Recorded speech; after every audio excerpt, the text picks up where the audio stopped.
Ya. Shiratal ladzina an'amta 'alaihim ghairil maghdubi 'alaihim waladdallin. Terus sesuai janji saya untuk menghormati UII, saya tadi sudah matur sama Pak On juga sama Direktorat. UII adalah kampus yang didirikan oleh para ulama, para profesor, sehingga sudah seharusnya setiap makalah ilmiah itu ada referensinya, ada marojeknya. Dan yang dipakai di seluruh dunia, di semuanya, untuk ulumul Quran itu yang paling pokok pakai kitab Al-Itqan. Al-Itqan fi ulumil Quran, karangannya Imam Suyuti. Sebelum saya terangkan teks persisnya, itu ada sekian problem dalam memahami Quran, terutama kalau lewat terjemah. Problem itu bisa gawat betul, bukan gawat-gawatan tapi gawat betul. Misalnya ada ayat begini dan terjemahnya pasti begini. Fa'ainama tuwallu fathamma wajhullah. Kamu menghadap mana saja, di arah manapun, di sana ada ridhonya Allah. Itu kalau hanya pakai terjemah, tentu menjadikan kita sholat bisa menghadap ke timur, ke barat, ke utara, dan ke apa? Selatan. Saya cerita sedikit tentang asbabun nuzul. Memang tema sekarang tentang asbabun nuzul. Dulu Rasulullah SAW ketika di Mekah itu sholat menghadap Ka'bah. Tapi setelah pindah di Madinah, di mana Madinah itu ada komunitas Yahudi dan Nasrani, Rasulullah itu menghadap ke Baitul Maqdis, kira-kira 16 bulan. 16 sampai 17 bulan. Semua riwayat itu kisarannya hanya 16 sampai berapa? 17 bulan. Sehingga orang Yahudi itu bilang begini, Muhammad ini baiklah, meskipun dia membawa agama baru tapi kiblatnya masih ikut kita, masih baik kan. Setelah 16 bulan Nabi diperintahkan Allah untuk menghadap ke Ka'bah. Awal liwajhaka syatral Masjidil Haram. Maka orang Yahudi itu berontak. Berontaknya adalah kiblat mereka ditinggalkan. Cara berpikir orang Yahudi itu kiblat mereka ditinggal. Sehingga mereka bilang mawallahum an qiblatihim allati kanu 'alaiha. Apa yang menjadikan umat Islam berpaling dari kiblat Baitul Maqdis. Kemudian mereka provokatif betul. Ini perlu diperjelas. Provokatif. Bilang begini. Inna Muhammadan tahayyara fi dini. Muhammad ini bingung dalam beragama. Sehingga habis ngomong A ngomong B, habis kiblat Ka'bah, kiblat Baitul Maqdis. Sehingga dalam banyak tarikh disebutkan peristiwa kiblat itu terbanyak melahirkan orang murtad, orang yang keluar dari Islam gara-gara provokasi orang Yahudi. Muhammad tahayyara fi dini. Muhammad itu bingung dalam menentukan pilihan apa? Beragama. Kemudian walhasil singkat cerita akhirnya Nabi itu madhep Ka'bah. Apa yang terjadi mukjizat itu adalah bahwa agama ini agama yang mewakili semua agama sebelumnya yang masih orisinil. Yaitu Nabi akhirnya berargumentasi Ka'bah adalah kiblat yang asli, yang lebih tua. Terus mereka tanya, buktinya apa? Dijawab oleh Quran, fihi ayatum bayyinatum maqamu apa? Ibrahim. Ka'bah bukti tertua adalah di situ ada makam Ibrahim. Makam itu jejak kaki. Ya kalau bahasa Indonesia makam itu kuburan. Kalau dalam bahasa Arab maqam itu jejak apa? Jejak kaki. Sehingga diketahui oleh sejarah, dibuktikan di situ ada jejak kaki siapa? Nabi Ibrahim. Sementara nisbatnya Baitul Maqdis itu adalah kepada Nabi Musa dan Nabi Harun. Yang ini adalah turunan dari Nabi siapa? Ibrahim. Hikmahnya apa? Begini. Sebagai bukti bahwa Baitul Maqdis pernah menjadi poros Islam atau poros Tauhid, maka Nabi Muhammad pernah disuruh menghadap ke Baitul Maqdis. Buat inget-ingetan kalau ini pernah menjadi poros apa tahu. Tapi tetap tua-tuaan masih tua apa? Ka'bah. Nah, kenapa tua Ka'bah tadi?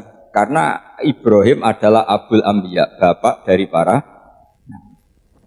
Dan di situ ada jejak kakinya. Fihi ayatum bayyinatum maqam. Bukti itu belum cukup. Dibuktikan lagi bahwa Ismail kecil itu hidupnya di Ka'bah. Kita tahu sa'i baina Safa wal Marwah adalah karena Siti Hajar sedang mencari apa? Jadi ada bukti sekian, bukti empirik bahwa Ibrahim itu kiblatnya itu Ka'bah, bukan Baitul. Sehingga ada kata-kata fihi ayatum bayyinatum maqamu Ibrahim. Nah, Tanpa ngerti asbabun nuzul, kamu akan mengartikan fa'i nama tuwallu fatamma wajwa itu salah. Karena di situ kamu menghadap mana saja, maka di situ ada ridhonya Allah. Maka para ulama memberi catatan. Maksudnya begini, kamu menghadap kemana saja, asal itu yang diperintahkan Allah, maka di situ ada ridhonya Allah. Harus seperti itu maknanya, disesuaikan dengan konteks asbabun nuzul. Tanpa seperti itu tidak bisa.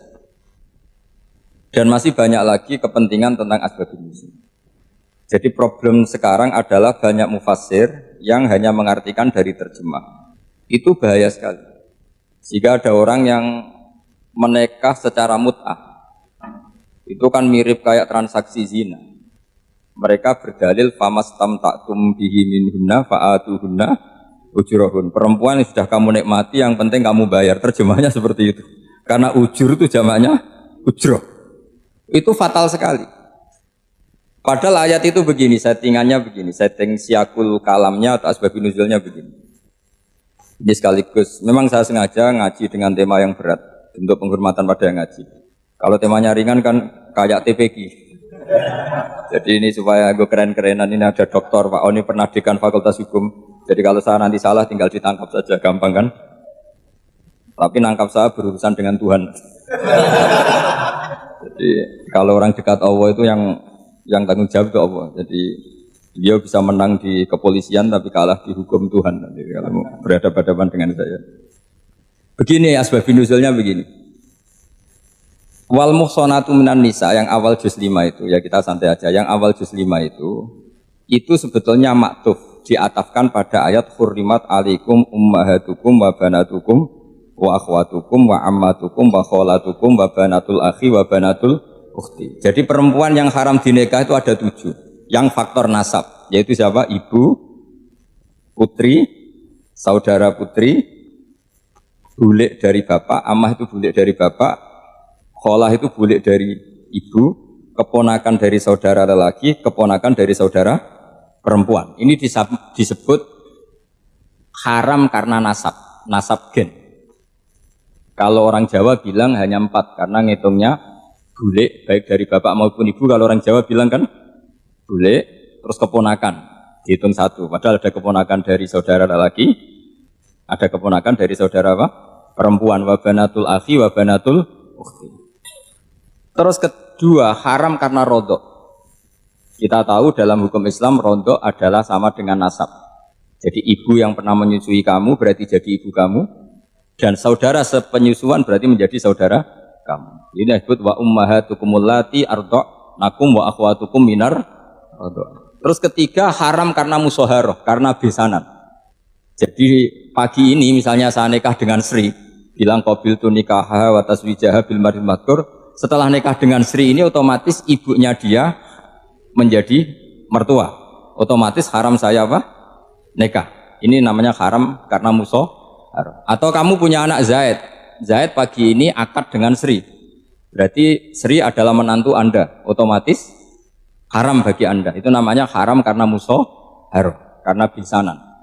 Itu yang disebut waroba apa haram-haram itu kan terus itu wa ummahatu nisaikum. Apa ibu dari istri-istri kamu. Memang ini agak jelimet, tapi memang syaratnya mufassir harus biasa jelimet. Jangan hanya nyari partai, ayat-ayat untuk kepentingan partai. Wah itu ngeri. Kacau, Quran dipakai kampanye. Terus, itu berarti sudah 3 kan? Haram karena nasab, karena rodok, haram karena musuh. Terus yang keempat ini, haram yang bukan karena sebab pada seorang perempuan, tapi karena istri orang. Itu disebut wal muhsanatu minan nisa. Haram menikahi perempuan yang masih milik orang lain. Nah, orang lain yang menikahi ini, istilahnya Allah adalah lelaki yang menikahi perempuan ini adalah lelaki sing muhsinina ghairu musafihin, secara nikah yang sah. Nah, nikah yang sah itu begini dalam hukum fikih Islam. Saya nikah dengan Sri, kalau hanya akad itu saya wajib bayar mahar hanya separuh. Jadi kalau saya janji bayar 1 miliar, berarti wajib bayar berapa? 500 juta. Kalau janjinya 100 juta hanya bayar 50 juta. Itu yang wajib bil akdi. Nanti wajib sepenuhnya nunggu bil jima. Kalau sudah hubungan intim baru wajib 100%. Jadi kalau ada di Jawa nikah dengan seperangkat alat sholat itu yang atasannya tok itu wajib karena akad. Nanti bawahnya nunggu setelah hubungan apa? Intim. Nah, ini hukum Quran bukan hukum saya. Makanya kan wa in talaqtumuhunna min qabli an tamassuhunna saat terus fanis fuma faradtum. Hanya wajib bayar setengah. Nah, perempuan yang sudah diajak hubungan intim itu kata Allah fa'atuhunna ujurahun, maka wajib kamu bayar penuh. Jadi ayat itu tentang perempuan yang sudah dinikah, kita harus bayar berapa? Harus bayar penuh. Ini penting saya utarakan. Nah, problem kita sebagai orang Indonesia ini juga problem Pak On, problem semua kiai. Mahar di Indonesia itu nggak bisa dibahas di Quran karena keterlaluan, kecilnya itu keterlaluan. Saya ini kan kiai, sering ngakatkan tuh sampai bosan, seperangkat alat sholat itu ngawur sekali. Ini mbak-mbak harus nggak mau gitu. Saya provokasi minimal itu ya berapa? 100 juta berapa? Pantasnya berapa? Pantasnya berapa? 10 gram itu berapa nilainya? Kan 1 gram 500.000 baru 5. Ya sudah mendingan itu 10 gram. Quran itu bayangannya gini, sambil latihan, yang hafal-hafal biar latihan. Jangan dapat beasiswa karena hafal tapi nggak jelas juntrungannya. Quran itu bayangannya gini, ini nggak mungkin Quran ini bisa dibaca di Jawa. Wa in aradtum istibdala zaujim makana zauji wa ataitum ihdahunna qintaran fala ta'khudhu minhu syai'a. Jika kamu nikah sama seorang perempuan, kemudian kamu cerai, maka mahar yang sudah kamu berikan jangan ambil lagi. Karena mahar di Arab itu mahal, 100 juta, kadang mobil Alphard, kadang GMC. Sehingga setelah menceraikan tuh kebayang menarik. Kok enak, dulu saya memberikan itu kan karena dapat servisnya, sekarang sudah saya cerai, saya tarik. Kalau mahar di Indonesia kan seperangkat alat sholat. Jadi gak kebayang ada kalimat fala ta'khudhu minhu saya jangan ambil lagi. Kebayang ngambil aja enggak? Apalagi kalau nikahnya sudah 2 tahun kan sudah lusuh, sudah. Tapi kalau di Arab itu kebayang karena mahal. Makanya orang Arab suka nikah orang Indonesia karena murah. Jadi bahasa kintoron itu harta yang enggak ternilai. Wa ataitum ihdahunna kintoron. Yang enggak ternilai, mahal betul. Itu pernah saya hitung, ada yang mahar itu 400 juta, ya sekira segitu. Nah makanya setelah dicerai, Allah memperingatkan setelah kamu kasihkan, ya jangan minta lagi. Kenapa kepikiran minta? Karena jumlahnya besar. Kalau di Indonesia kepikiran nggak minta, nggak kepikiran, saking kecilnya. Seperangkat alat sholat, kadang 1 juta. 1 juta itu setelah hubungan intim, sebelumnya yang wajib hanya 500. Itu kan nggak kebayang. Makanya susah ngartikan Quran di Indonesia, kadang susah karena kadang terlalu. Itu pernah Sayyidina Umar radhiyallahu anhu pernah bilang begini, wahai para perempuan, mahar itu jangan mahal-mahal, kasihan para lelaki. Itu ada perempuan alimah, ya orangnya alim betul, meskipun nggak pernah sekolah di UI, tapi alim itu. Itu usul langsung gini, ya Amirul Mukminin, laisa dzalika laka ya Amirul Mukminin, waqad qala ta'ala wa ataitum ihdahunna qintaran. Kamu hanya seorang Amirul Mukminin, tidak berhak bikin aturan pembatasan mahar. Allah saja tidak batasi, kenapa kamu batasi? Jika dulu yang namanya nikahnya Sulaiman Agung atau Jamaluddin siapa Ratu Agung, kalau hadiah ya sampai tas mahal itu. Ini kan dari bahasa Arab mumtaz mahal, mumtaz itu istimewa, mahal itu tempat. Dia punya istri yang sangat dicintai, dikasih hadiah mumtaz mahal. Terus ilat jo, jadi apa? Tas mahal. Itu sama Mujid Ulil Albab kalah ya. Itu kalau cerai kan kepikiran minta lagi, dikasihkan yang baru. Tapi kalau di Indonesia tidak mungkin karena apa tadi? Seperangkat alat sholat. Begitu nyari yang murah lagi, yang bagus pitanya, bungkusnya yang bagus. Nah, maka nggak mungkin kita maknani Quran tanpa mengenal yang bernama asbabin khusus. Karena makna ayat itu bisa kacau kalau kita tidak tahu asbabin khusus. Yaitu kayak tadi makna fa'ina ma tuwallu fatamma wajhu. Itu maknanya kan kamu menghadap mana saja, boleh saja di sana ada ridhonya Allah. Berarti kan bisa ke timur, ke selatan, ke utara, ke barat. Itu bahaya betul. Sehingga kata ulama harus mengkaji asbabin Supaya porsi ayat ini sampai semana jauhnya itu kita tahu. Tanpa tahu itu tidak bisa. Begitu juga menyangkut kiblat misalnya. Sekarang saya tanya, kemarin kan ramai dulu di Kemenak, kiblat semuanya diukur dengan GPS, terus beberapa masjid dikomentari salah karena diukur pakai apa? GPS. Kalau dalam bahasa falak disebut yaumarosdil kiblat. Memang bisa diilmun. Tapi pertanyaannya begini, dari awal Allah ngendikan fawal liwajhaka syatral masjidil haram. Kamu yang penting sholat itu menghadap masjid. Masjid itu ya bangunan. Sehingga kata Ibnu Abbas yang diriwayatkan banyak ulama mengatakan Al-Ka'bah kiblatun li ahlil masjid wal masjid kiblatun li ahlil haram wal haram kiblatun li ahlil masyriq wal maghrib. Jadi kalau orang di dalam masjid kiblatnya harus Ka'bah. Di luar masjid kiblatnya asal bangunan Masjid Haram. Tapi di luar sini kayak di Indonesia boleh semua tanah haram. Kenapa begitu? Kata Ibnu Abbas karena Quran itu turun bilisanin arabiyyin mubin. Jadi kalau orang Jogja kalau mau ke Jakarta arahnya kemana? Barat. Itu sebetulnya ketika Anda ke barat itu persis Jakarta apa bisa saja pasnya itu Pangandaran. Tapi orang itu akan bilang kalau ke barat ya ke Jakarta. Meskipun presisi Anda tepatnya di Pangandaran. Nah kiblat seperti itu, asal orang menghadap ke barat itu orang sudah bilang ke kiblat. Gak usah sedetail misalnya harus pas Ka'bah. Saya pernah debat sama tim ahli Kemenak. Gak bisa Gus, sekarang ada GPS harus tepat Ka'bah. Terus saya bilang gini, kalau teori Anda benar, berarti semua masjid luasnya maksimal 16 meter. Ka'bah itu luasnya hanya 16 meter. Berarti Masjid Ulil Albab yang pojok sana sama pojok sana, kira-kira itu ya sudah tidak kena Ka'bah. Kalau harus tepat, Ka'bah itu kan diameternya hanya 16. 16 sampai 18 kalau nggak salah. Berarti semua masjid kalau ingin tepat Ka'bah harus pas 16. Kalau terlalu luas pilihannya harus cekung. Kan jadi aneh.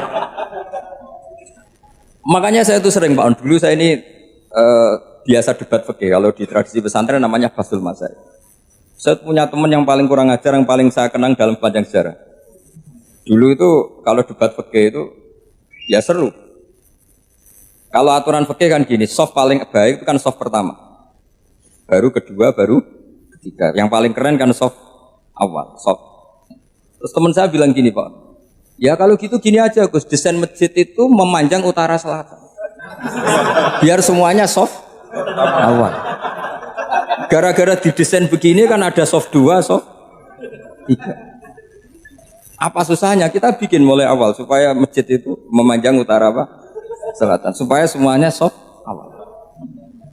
Ya kalau ada hukum ya diimplementasikan dalam desain bangunan katanya. Jadi itu kan kacau. Terus akhirnya saya jawab, lalu setelah begitu yang paling afdol siapa? Yang dekat imam. ya sudah, bikin cekung saja kalau gitu. Artinya gini ya, beragama itu yang sehat. Jadi beragama itu berdasar riwayat. Berdasar riwayat, pernah ada ulama yang ngitung Madinah menghadap Ka'bah itu ya tidak pas. Pernah dihitung pakai GPS. Kiblat Madinah ke Ka'bah itu ya tidak pas. Tidak seperti yang pernah dianjurkan Kemenak. Karena apa?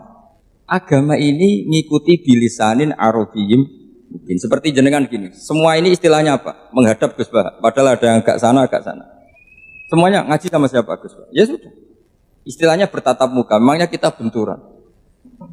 Ini bahasa. Jadi seperti ini semua namanya apa? Beradab. Padahal ada yang agak samping, agak samping.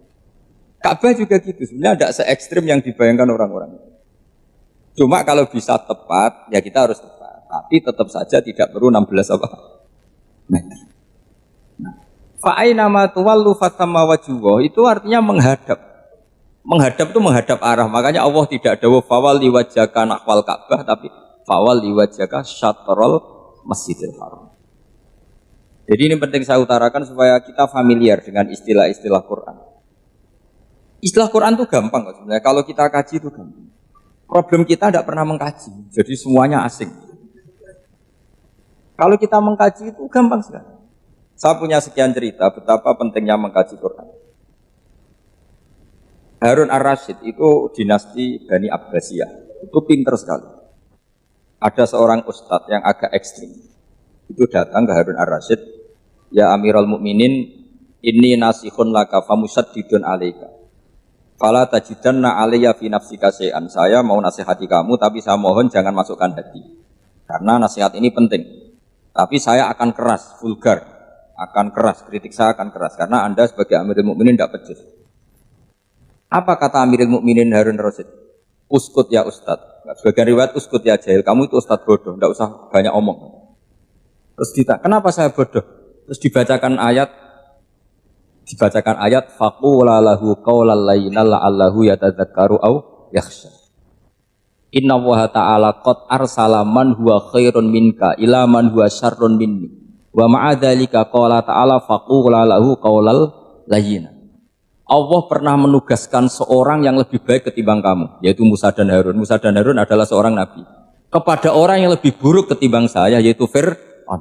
Itu saja etikanya faqula lahu qaulal layyin. Kamu kalau ngomong yang halus, yang baik, yang berperadaban, kok kamu sama saya mau kasar? Akhirnya ustadznya ternyata pinter kamu, yes pinter aku. Jadi semudah itu. Allah itu menugaskan orang yang lebih baik ketimbang kamu, yaitu Nabi Musa, kepada orang yang lebih buruk ketimbang saya, yaitu Fir'aun. Itu saja ada etikanya. Kok kamu sama saya mau tambah etika? Mau main kasar hanya karena kamu merasa nasihat Anda benar? Jadi gampang sekali memahami Quran. Tapi lagi-lagi memang bagi ahlinya. Tapi ini saya bantu supaya sampean jadi ahli apa? Quran. Meskipun ngajinya sebulan sekali. Sudah sebulan sekali tidak punya kitabnya. Sudah. Jadi ulama dulu kalau belajar Quran itu gampang sekali. Saya berkali-kali cerita. Yang kitab saya baca di rektorat itu namanya Syajaratul Ma'arif. Itu kalau cerita bikin judul itu enak sekali. Babuna fil ibad bikullil bilad. Bab seseorang di mana saja hidupnya harus bermanfaat. Terus dalilnya itu hanya mengutip makalahnya Nabi Isa, wa ja'alani mubarakan ainama kuntu. Ciri utama seorang nabi apa? Saya di mana-mana adanya berkahi orang lain. Jadi berkah bagi orang lain. Maksudnya tidak jadi problem bagi orang lain. Artinya kamu hidup entah di Jogja seperti Pak Ono orang Jember, saya orang Rembang. Hidup di Jogja manfaat, di Jember ya manfaat, di mana-mana manfaat. Saya pernah di Korea seminggu ya manfaat. Saudara kita TKI yang di Korea ya manfaat, di sana bikin masjid, bikin apa. Karena ngendikane Allah menceritakan Nabi Isa siapa? Wa ja'alani mubarakan ainama kuntu. Saya adalah orang yang di mana-mana berkah. Artinya manusia eksistensinya harus seperti itu, hidup di mana saja berkah. Gampang sekali memahami Quran. Pernah Imam Syafi'i ditanya, kalau kamu nggak kehilangan air atau nggak ada air di satu daerah, cari-cari dulu sampai nggak ketemu. Setelah nggak ketemu air, baru kamu boleh tayam.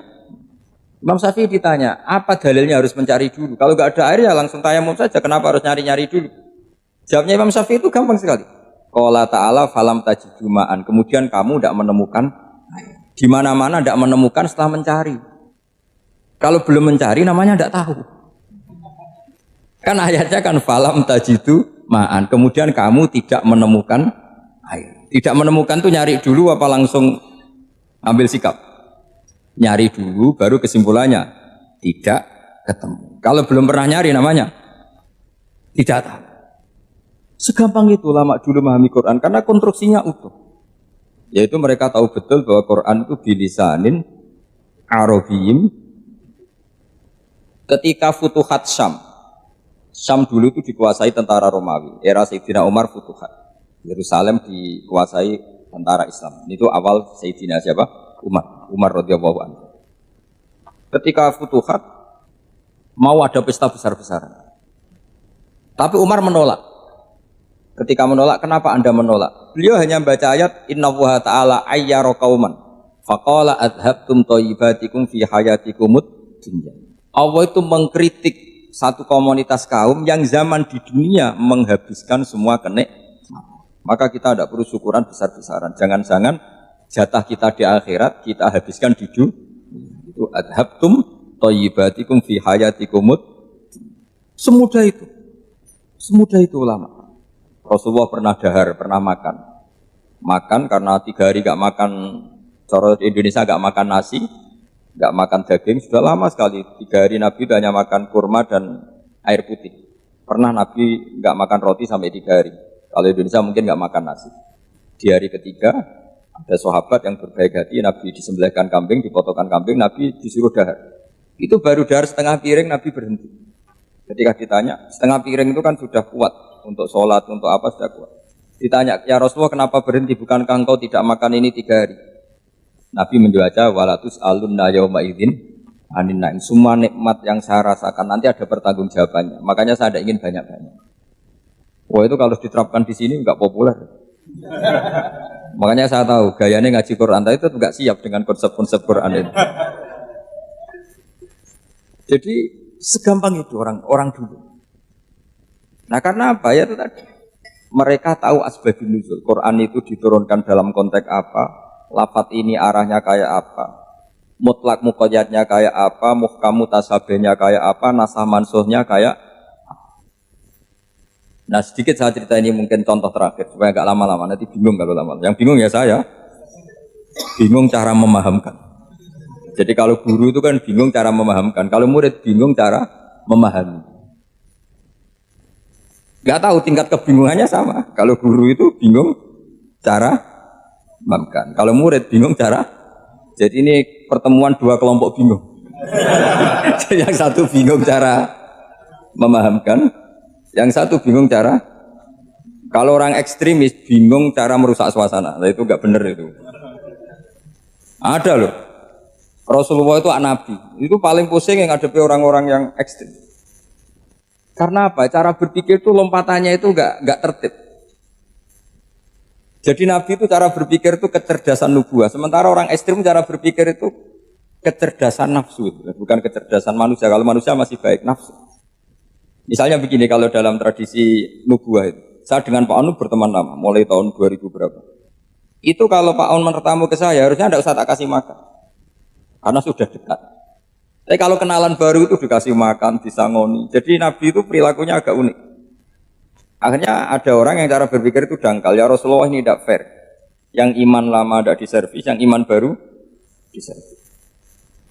Cara berpikir Nabi begini, orang Ansor itu kan sering memberi Nabi. Perjuangannya Nabi ditopang orang apa? Ansor. Donatur lah, kira-kira orang Ansor itu donatur. Donatur itu keren. Karena donatur itu artinya al-yadul ulya khairum minal yadis. Sehingga ketika Nabi sudah menguasai negara, menguasai Mekah Medina, sudah futuhan, itu orang Ansor tetap enggak diservis. Yang diservis Nabi itu orang-orang baru masuk Islam, disebut wal mu'allafati qulubuhum atau Islam mu'allaf. Ada 1-2 orang yang protes, tentu yang enggak pinter. Tukang protes pasti tidak pinter. Wong iskal-iskalnya sendiri, otaknya nggak sampai-sampainya sendiri, orang lain disuruh jawab. Makanya di sini tidak ada tanya jawab, nanti iskal-iskal kamu sendiri, bingung-bingung kamu sendiri, saya disuruh jawab. Berarti Gus Pak nggak mau ditanya, ya memang nggak mau karena tadi jawab sendiri aja, nanti pinter sendiri, kapan-kapan pinter sendiri. Akhirnya tanya begini, cara tanya gini, ya Rasulullah, ini nggak fair. Orang sudah Islam lama setelah negara terbuka milik Anda, setelah kita menang, setelah kita menguasai negara, tidak kamu servis. Sementara yang baru Islam kamu, Nabi itu bertanya senyum-senyum, rileks saja. Lama-lama tambah ekstrim pertanyaannya. Kata Umar, ya Rasulullah saya beri izin untuk membunuh orang ini. Umar itu pikirannya karena mangkel Nabi. Nabi jangan. Kalau kamu bunuh, nanti apa kata orang banyak? Inna Muhammad dan yaktulu as-sahabah. Dikira Muhammad membunuh sahabatnya sendiri. Nabi masih mendengar, komplainnya masih mendengar. Lama-lama Nabi memberi penjelasan. Kamu ini orang Ansor. Kamu biasa memberi saya, memberi dana perjuangan. Memberi itu hebat. Saya tidak ingin menurunkan grade Anda. Grade sebagai pemberi, berarti kelasnya elit. Sekarang menjadi penerima. Itu tidak bagus. Itu betapa Rasul ini namanya kecerdasan nubuah. Kalau orang biasa memberi, biar memberi saja. Supaya dia tetap heroik, tetap patriotik, tetap keren. Karena mentalnya Jangan sampai dari mental memberi, kemudian mentalnya peminta. Jadi kalau Pak On jadi tim suksesnya Pak Jokowi itu ya tidak minta-minta. Kalau dulu kampanye ya kampanye saja. Biar memberi terus gak pernah minta. Meskipun akhirnya ya gelo. Tapi Nabi dulu didik gitu. Jadi orang Ansor itu gak pernah diservis. Padahal jasanya kayak gitu. Supaya kelasnya tetap kelas elit, yaitu pemberi, penanggung jawab. Nabi gak ingin orang Ansor turun grade menjadi penerima. Orang-orang yang cerdas nubuah menerima konsep Nabi seperti itu. Lo tanya sama Pak On, saya dan ikut terjemahan UI itu puluhan tahun sama Pak Jim. Itu beliau ke kontrakan saya ke rumah beliau. Tidak pernah berharap apa. Saya sangat tertutup. Bukan apa-apa ya, kalau ingin memberi saja. Kontribusi saya pada Al-Quran. Saya tidak kepikiran mendapat. Supaya heroik. Tapi orang-orang yang cerdas tadi, cerdas amatir tadi, ini nggak fair. Wong yang memberi lama kok dapat servis sedikit. Nah, sekarang itu problem zaman akhir sudah mulai seperti itu. Nah, orang ini namanya Dzul Khuwaisirah. Ini yang nanti punya anak turun Khawarid. Khawarid itu orang yang ibadahnya hebat, tapi cara berpikir tentang buah salah.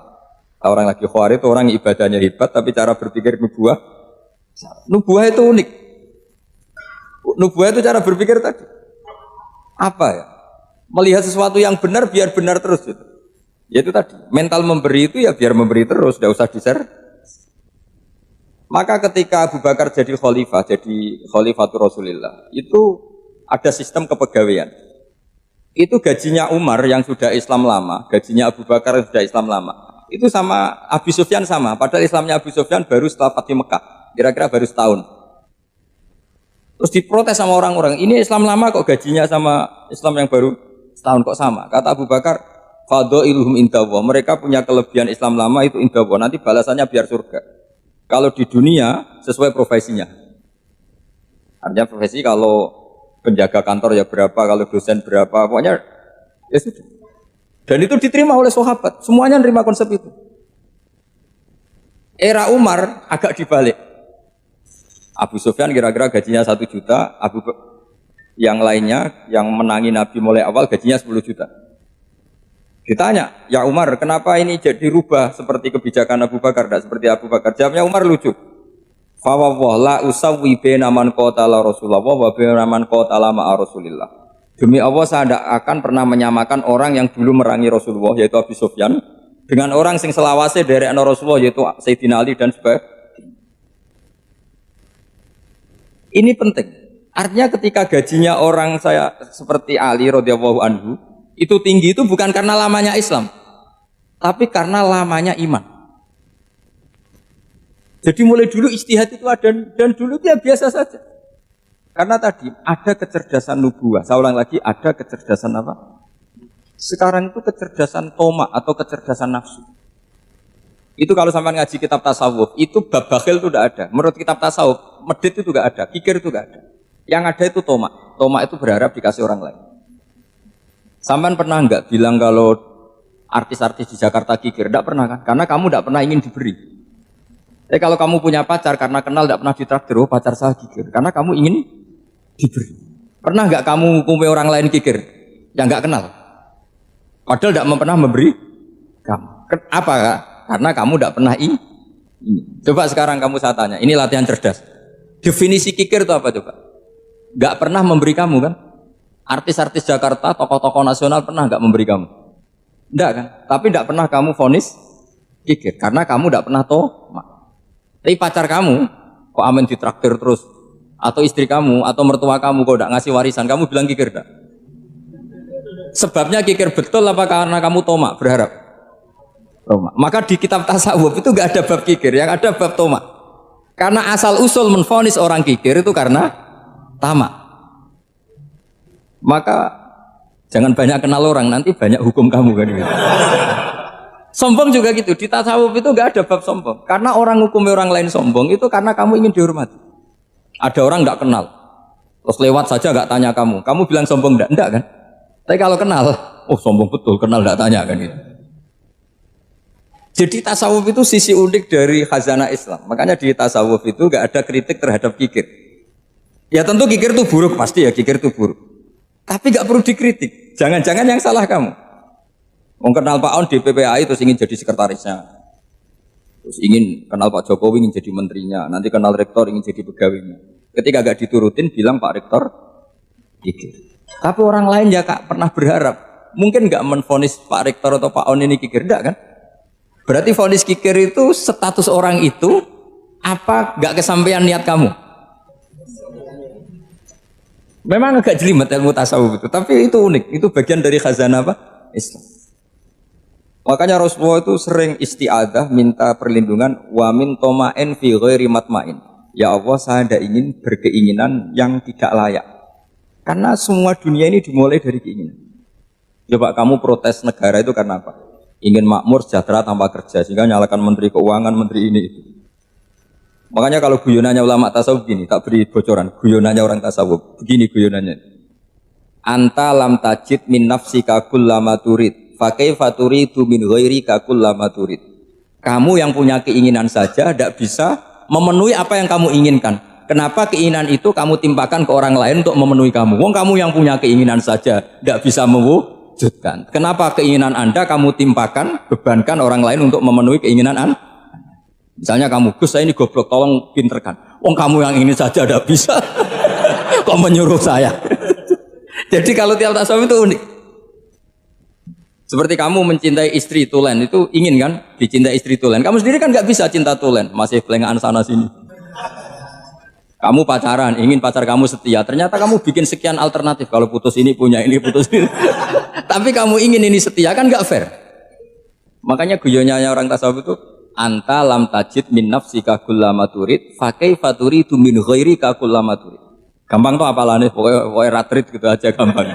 Jadi kamu yang punya keinginan saja tidak bisa memenuhi. Kok orang lain disuruh memenuhi? Sehingga orang tasawuf itu malu betul. Misalnya saya kok ingin Pak On takdim sama saya itu kurang penggawean. Kalau saya ingin ditakdimi saya menakdimi diri saya sendiri. Makanya berbahagialah orang yang ngilu terus saya ganteng sendiri ya Allah.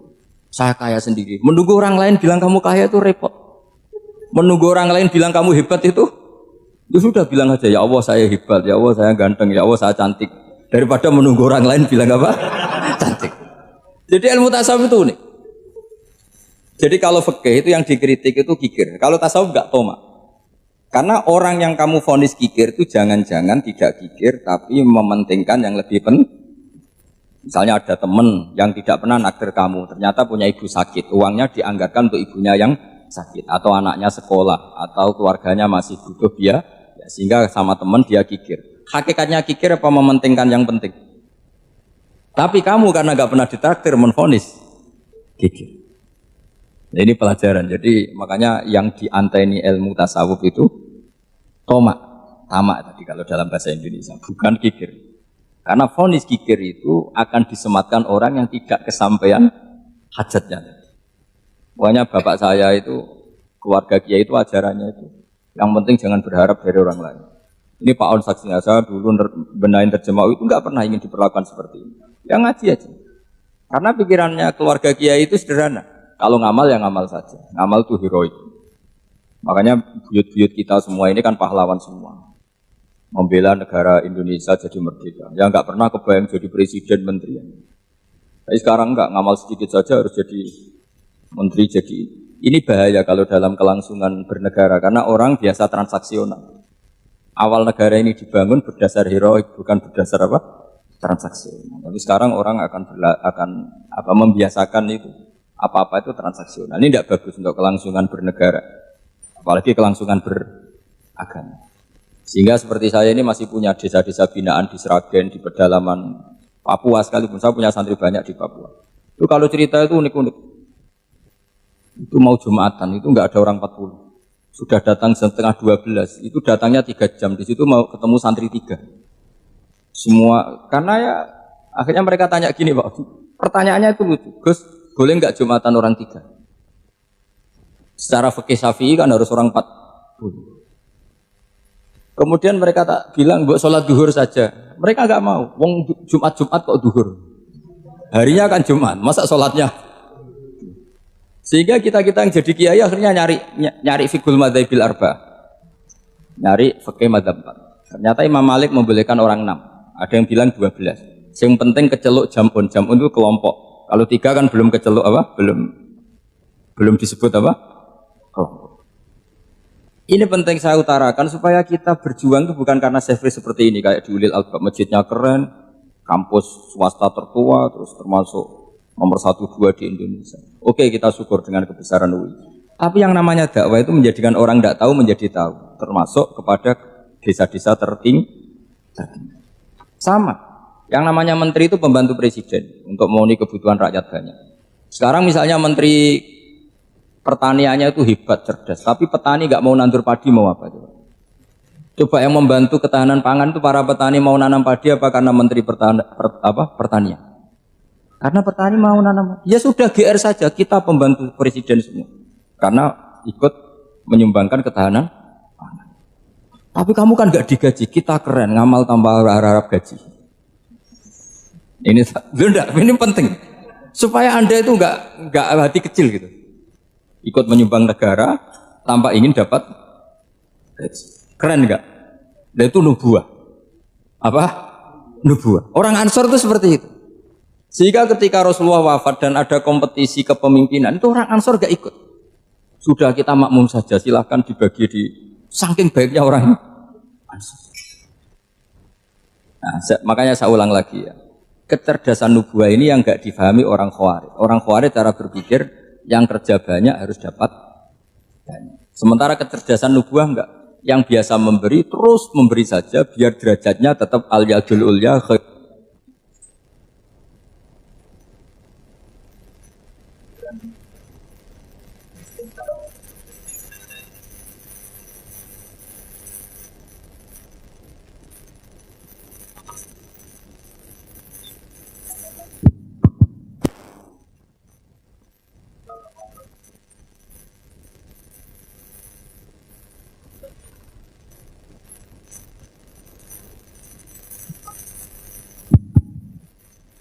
Bismillahirrahmanirrahim. Ini saya baca supaya dapat berkahnya ulama-ulama dulu, karena ini dikarang oleh ulama yang dipakai rujukan seluruh dunia. Begini, qala Ibnu Taimiyah, ma'rifatu sababin nuzuli yu'inu ala fahmil ayat. Jadi mengenali asbabin nuzul itu membantu memahami secara benar ayat itu. Karena tadi kalau ayat itu dipotong, itu maknanya bisa kacau. Kayak tadi, famastamta'tum bihi minhunna fa'atuhunna ujuruhun. Kalau diterjemah itu kan mendukung kawin mut'ah. Kalau terjemahnya saja, perempuan siapa saja yang pernah kamu nikmati, yang penting kamu bayar. Itu kan aliran sesat dan itu konteks asbabun nuzul tidak seperti itu. Perempuan yang sudah menjadi istri kamu, saya ulang lagi, perempuan yang sudah menjadi istri kamu, jika sudah kamu hubungan intim maka maharnya harus dibayar penuh.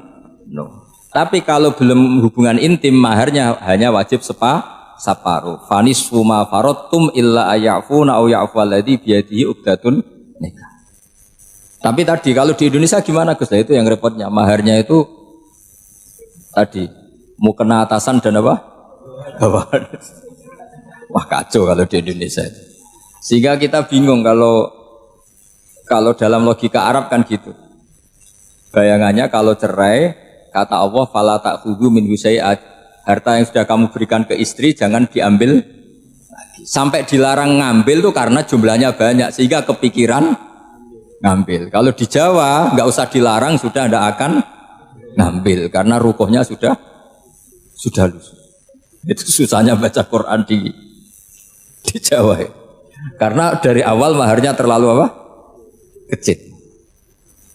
Terus beliau Imam Suyuti termasuk di sini menyontohkan yang pasti salah kalau difahami, yaitu tadi ayat apa itu fa'inama tuwallu fastammanova wajib.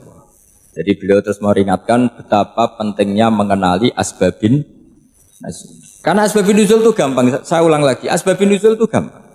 Gampangnya begini ya, kan ada satu peristiwa, misalnya begini, Rasulullah itu kan mengkritik penuhanan Lata dan Uzza, berhala-berhala itu dituhankan, dikritik sama Rasulullah. Kemudian mereka begini, karena mereka biasa personifikasi Tuhan, Muhammad, kalau Tuhan itu tidak Lata Uzza dan itu terbuat dari batu, lalu Tuhan Anda itu dari apa? Amin fiddotin audabin, lalu Tuhan Anda ini dari emas apa dari perak? Karena mereka nggak bisa membayangkan Tuhan tanpa dipersonifikasi. Terus Allah menurunkan qul huwallahu ahad, Allahus somad, lam yalid wa lam yulad wa lam yakul lahu kufuwan ahad. Karena otaknya mereka sudah begitu, yang namanya Tuhan itu harus dipersonifikasi. Makanya saya kemarin di Korea seminggu, cerita yang paling unik gini Pak On, ada bos Islam, ada bosnya TKI yang baik. Mereka mengizinkan pekerjanya sholat. Bareng sholat tuh diinget ke atas ke bawah, kok gak ada arcanya.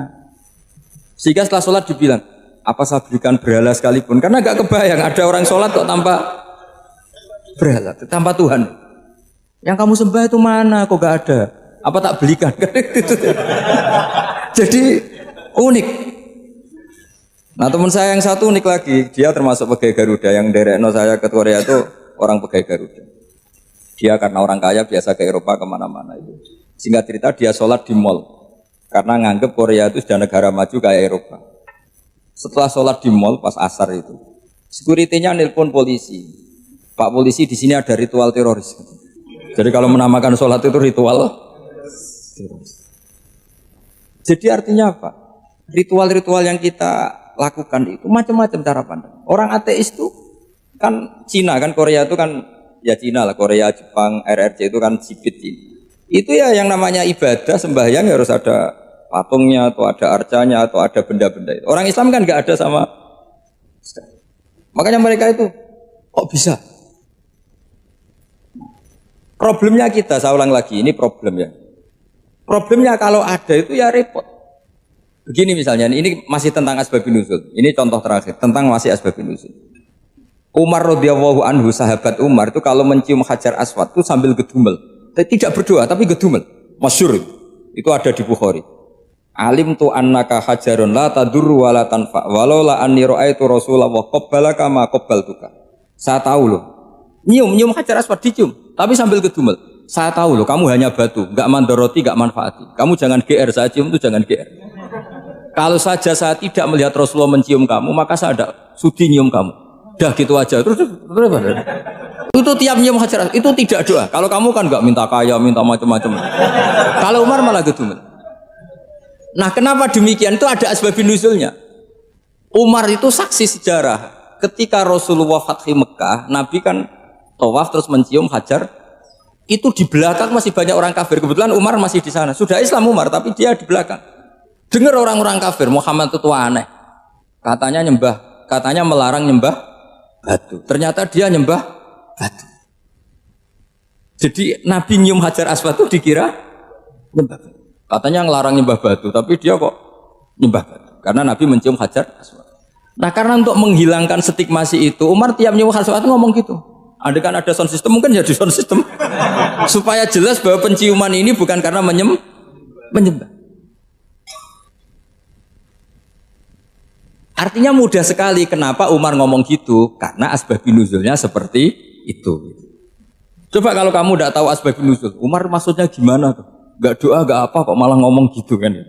Tapi kalau kamu tahu asbabun nuzul Umar itu yang mendengar komentar orang sama ketika kita tawaf itu kan 3 pertama kan kita lari-lari kecil. Itu ceritanya juga gitu.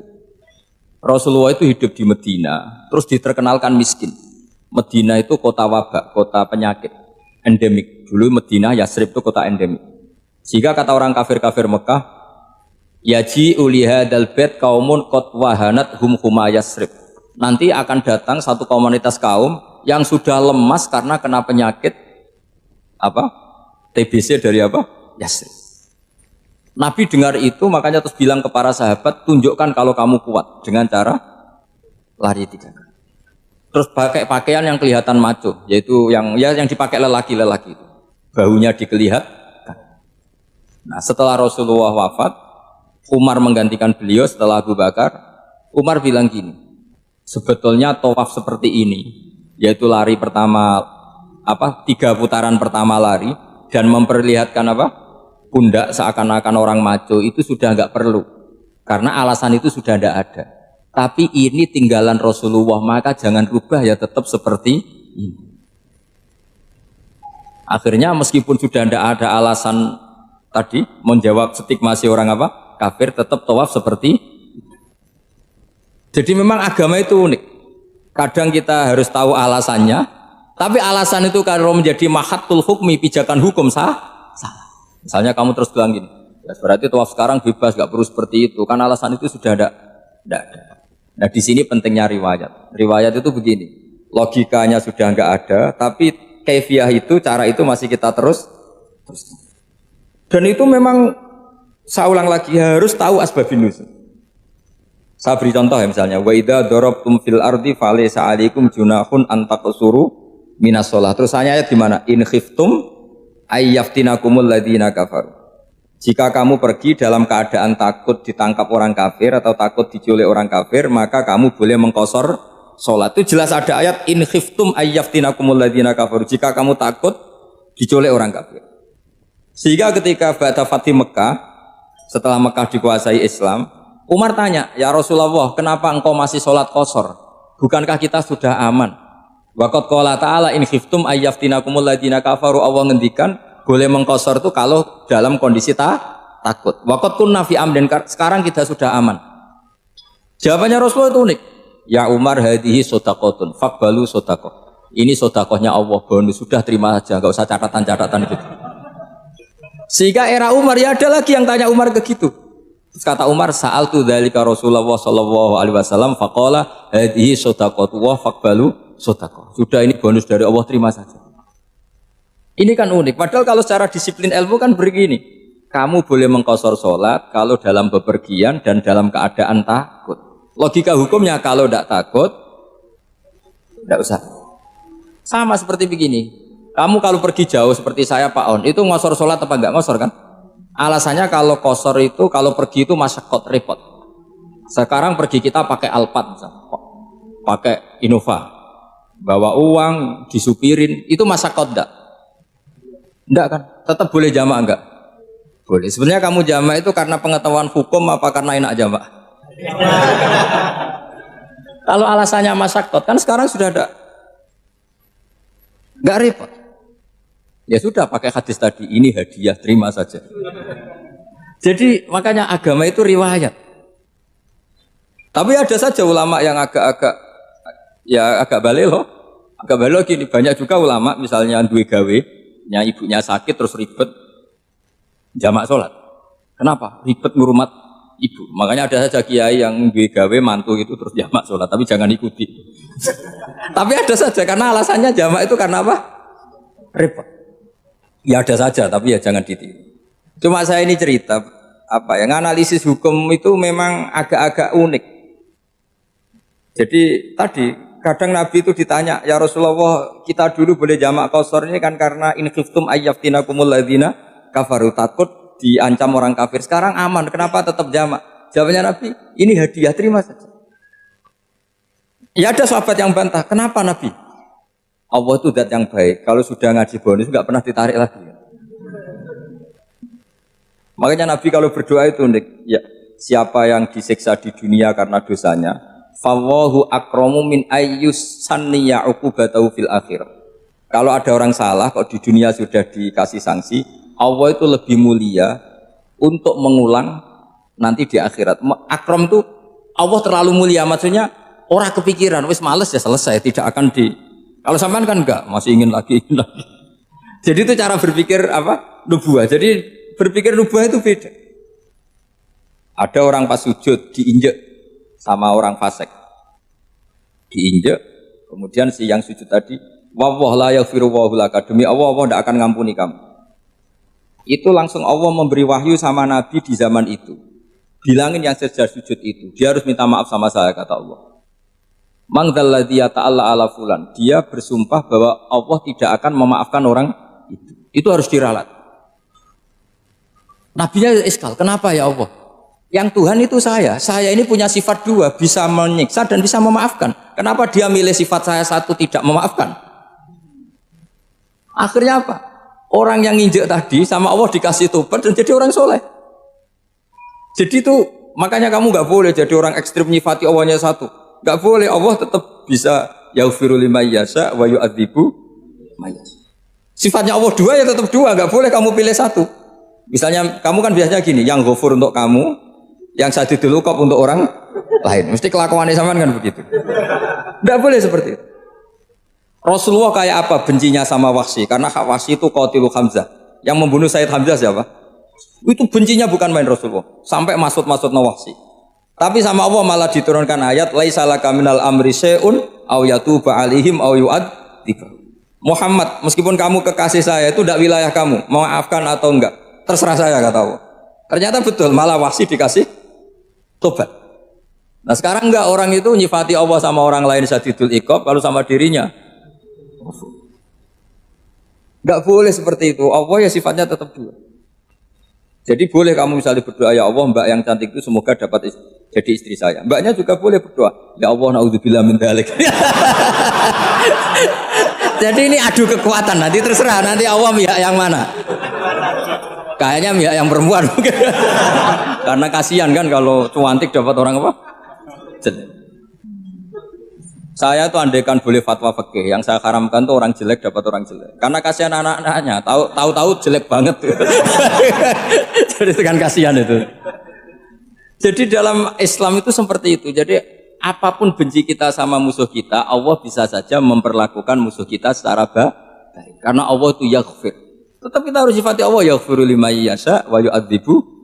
Jangan karena kita benci seseorang seakan-akan Allah sama dia pasti yu'adzib. Pasti Itu yang dicontohkan Allah kepada Rasulnya, yaitu beliau tidak cocok sama Wahsy, malah Wahsy dikasih petunjuk. Makanya terus ada ayat apa? Laisa laka minal amri syai'un aw yatuba alaihim aw yu'adzibahum. Muhammad, tidak wilayah kamu, saya menentukan mengadab atau Makanya rata-rata kiai ulama itu halim. Orang halim itu rileks, layinal janib, tidak gampang menvonis orang lain. Biar Allah tetap dengan sifatnya yaf'alu ma yasha, bahwa Allah bisa melakukan apa saja. Soal kamu benci sama seorang, benci saja atas nama kamu, jangan nyatut-nyatut Allah. Misalnya kamu cinta seseorang, wah ini yang calon presiden ini harus jadi presiden. Ternyata Allah menghendaki jadi menteri, mau apa coba? Ya Allah ya falu ma yasha, mau apa coba? Yang kiai atau Pak On, BPAI, pantasnya kan menteri agama itu Pak On. Tapi kalau Pak yang takdir gitu mau apa? Ya sudah, Allah ya falu. Santai aja. Itu rileksnya ahlul ilmi, ya sudah santai saja. Ini negaranya Allah, ini kerajaan Allah, ini buminya Allah, ya Allah biarin ya fahlu. Masa jadi Tuhan Allah kamu yang repot. Kira-kira jadi Tuhan itu Allah kamu yang repot. Ya Allah biar tetap ya fahlu. Mayasa Allah boleh yaghfiru liman yasha wa ya'dzibu mayasa. Ya, karena cara berpikir Islam itu gampang. Jadi hadhil alam raya ini berstatus maujudat. Maujudat itu punya eksistensi. Tentu kalau al-maujudat logikanya khalaqaha maujudun, harus diciptakan atau disebabkan oleh hal yang maujud. Karena maujud ini maujud berstatus pencipta, maka harus digelari maujud yang super. Nah, super ini dalam bahasa Islam disebut wajibil wujud. Sehingga perdebatannya Islam itu kalau ketemu orang ateisme itu aturannya jelas, am khuliqu min ghairi syai'in. Kalau kalian mengatakan alam raya ini dimulai dari ketiadaan, berarti sama juga kita mengatakan ada wujud, ada eksistensi yang disebabkan oleh ketiadaan. Berarti nanti kan jadi kacau, logika ini kan kacau. Makanya disebut fi jadalil Quran. Maka saya kalau ngaji berkali-kali cerita, dulu ada orang namanya itu Jubair bin Mut'im. Jadi ada namanya Muhammad bin Jubair bin Mut'im, itu bapaknya dia itu min dahiyatil Arab, orang Arab paling cerdas. Saking cerdasnya dia sampai jadi delegasi ketika mau membebaskan tawanan perang di Badar. Jadi perang Badar intinya menang Nabi, yang kalah ditawan, namanya Asra Badrin, tawanan-tawanan perang apa? Badar. Delegasi yang paling cerdas ini datang untuk negosiasi sama Rasulullah, datang ke Madinah, dia masih kafir. Delalah Nabi pas baca surat Watturi wa kitabim mastur fi rakim mansur wal baitil ma'mur was saqfil marfu. Terus sampai pada titik itu pas sholat maghrib. Dia sholat maghrib itu Allah berargumen gini, enggak apa-apa saya ada Tuhan, kata Allah, enggak apa-apa saya ada Tuhan, tapi buktikan kalau kalian itu Tuhan. Caranya gimana? Anda harus yakin kalau Andalah pencipta langit dan bumi. Am khalaqus samawati wal ardh. Kalau Anda bala yukinun, mereka pun dikatakan pencipta langit bumi itu enggak mau, karena memang nyatanya mereka tidak pencipta langit dan bumi. Kalau ada Tuhan selain saya, kata Allah, aruni madza khalaqu minal ardi am lahum syirkun fis samawat. Kalau ada Tuhan selain saya, tunjukkan reputasinya apa ketika aku bikin langit. Mesti melok bangun apa melok menek-menek noto gitu. Am lahum syirkun fis samawat. Kalau tidak bisa bikin langit semua, setidaknya ikut kontribusi. Syirkun itu memberi andil. Urun semen sito atau dua, pokoknya ikut urun. Ya kalau kalian tidak merasa sebagai pencipta, ya harus berpikir bahwa alam raya ini diciptakan tanpa sebab, tanpa pencipta. Am khuliqu min ghairi syai'in, tanpa sebab. Akhirnya si Jubair ini, si Muhammad bin Jubair bin Mut'im tadi, tapi bapaknya itu Jubair bin Mut'im, datang ke Rasulullah, ya Rasulullah, ya Muhammad, ma tarak tali akli nasihan. Akalku habis untuk menghadapi argumentasi itu. Makanya saya Islam saja. Sehingga di Islam itu ada tradisi jadalul Quran, perdebatan Quran. Dan itu kalau debat, corong Jawa itu sekak mati, ya, corong Jawa dalam sekak. Karena memang argumentasinya, konstruksinya jelas. Sehingga perdebatan Islam dan ateis, makanya di Syarah Bukhari, di Kitab Irsyadus Sari itu ada pertanyaan gini. Kenapa Quran memposisikan hanya berdebat dengan Yahudi dan Nasrani, tidak pernah di situ berrivalitas dengan ateisme atau komunisme? Kata kitab itu mengatakan karena ateisme itu terlalu tidak masuk akal, sehingga diabaikan, perkhilafannya diabaikan. Jadi kira-kira kalau kamu ketemu orang ateisme itu, siapa yang bangun masjid ini? Ya terbangun saja. Jadi dia tidak mau berpikir asal-usul. Misalnya tahu masjid ini yang bangun siapa? Ya pokoknya ada lah. Yang bangun siapa? Enggak ada. Langit bumi ini ada, ya ada. Yang bangun siapa? Ya enggak ada, pokoknya ada aja. Itu kan ngajak goblok bareng. Beda dengan orang Kristen, Trinitas. Ya kan lumayan, mungkin salah tapi kan lumayan. Tuhan berapa? 3. Ya lumayan, masih ada sebabnya. Masih menyebut sebab. Meskipun ada pertanyaan berikutnya, setelah 3 itu yang paling top siapa? Karena dijawab 1 Tuhan Allah atau siapa. Tapi yang jelas itu masih ada lumayannya karena menyebut satu faktor bahwa maujud harus disebabkan oleh maujud yang lain. Karena maujud pencipta itu pencipta, maka statusnya di mana-mana pencipta itu harus wujud lebih awal ketimbang yang diciptakan. Maka kita sifati Tuhan itu siapa? Al-awwal, zat yang pertama. Atau dalam bahasa keseharian disebut Al-Qadim, zat yang pertama. Karena yang menciptakan itu super, maka nggak boleh terkalahkan. Maka disifati al-baqa atau al-akhir. Karena kalau dia terkalahkan artinya tidak super. Maka disifati al-awwal al-akhir. Karena wujudnya ketika nggak ada apa-apa, maka Tuhan ini harus bersifati qiyamuhu binafsi. Kalau dalam bahasa Quran disebut al-qayyum, yang berdiri sendiri, yang eksistensinya tidak butuh makhluk lain atau perangkat lain. Karena kalau butuh perangkat lain berarti pertanyaannya, Allah dan yang dibutuhkan dulu mana? Dulu Allah. Tapi kan dia tidak bisa hidup tanpa yang dibutuhkan. Berarti dulu mana? Dulu yang dibutuhkan. Kalau dulu yang dibutuhkan ya ini saja yang Tuhan kan lebih dulu. Nah, makanya itu enggak boleh, harus dikatakan Al-Qayyum. Maka dalam ayat kursi disebut Allahu la ilaha illa huwal hayyul qayyum. Terus la ta'khuduhu sinatu wala naum. Allah itu enggak boleh ngantuk, enggak boleh tidur.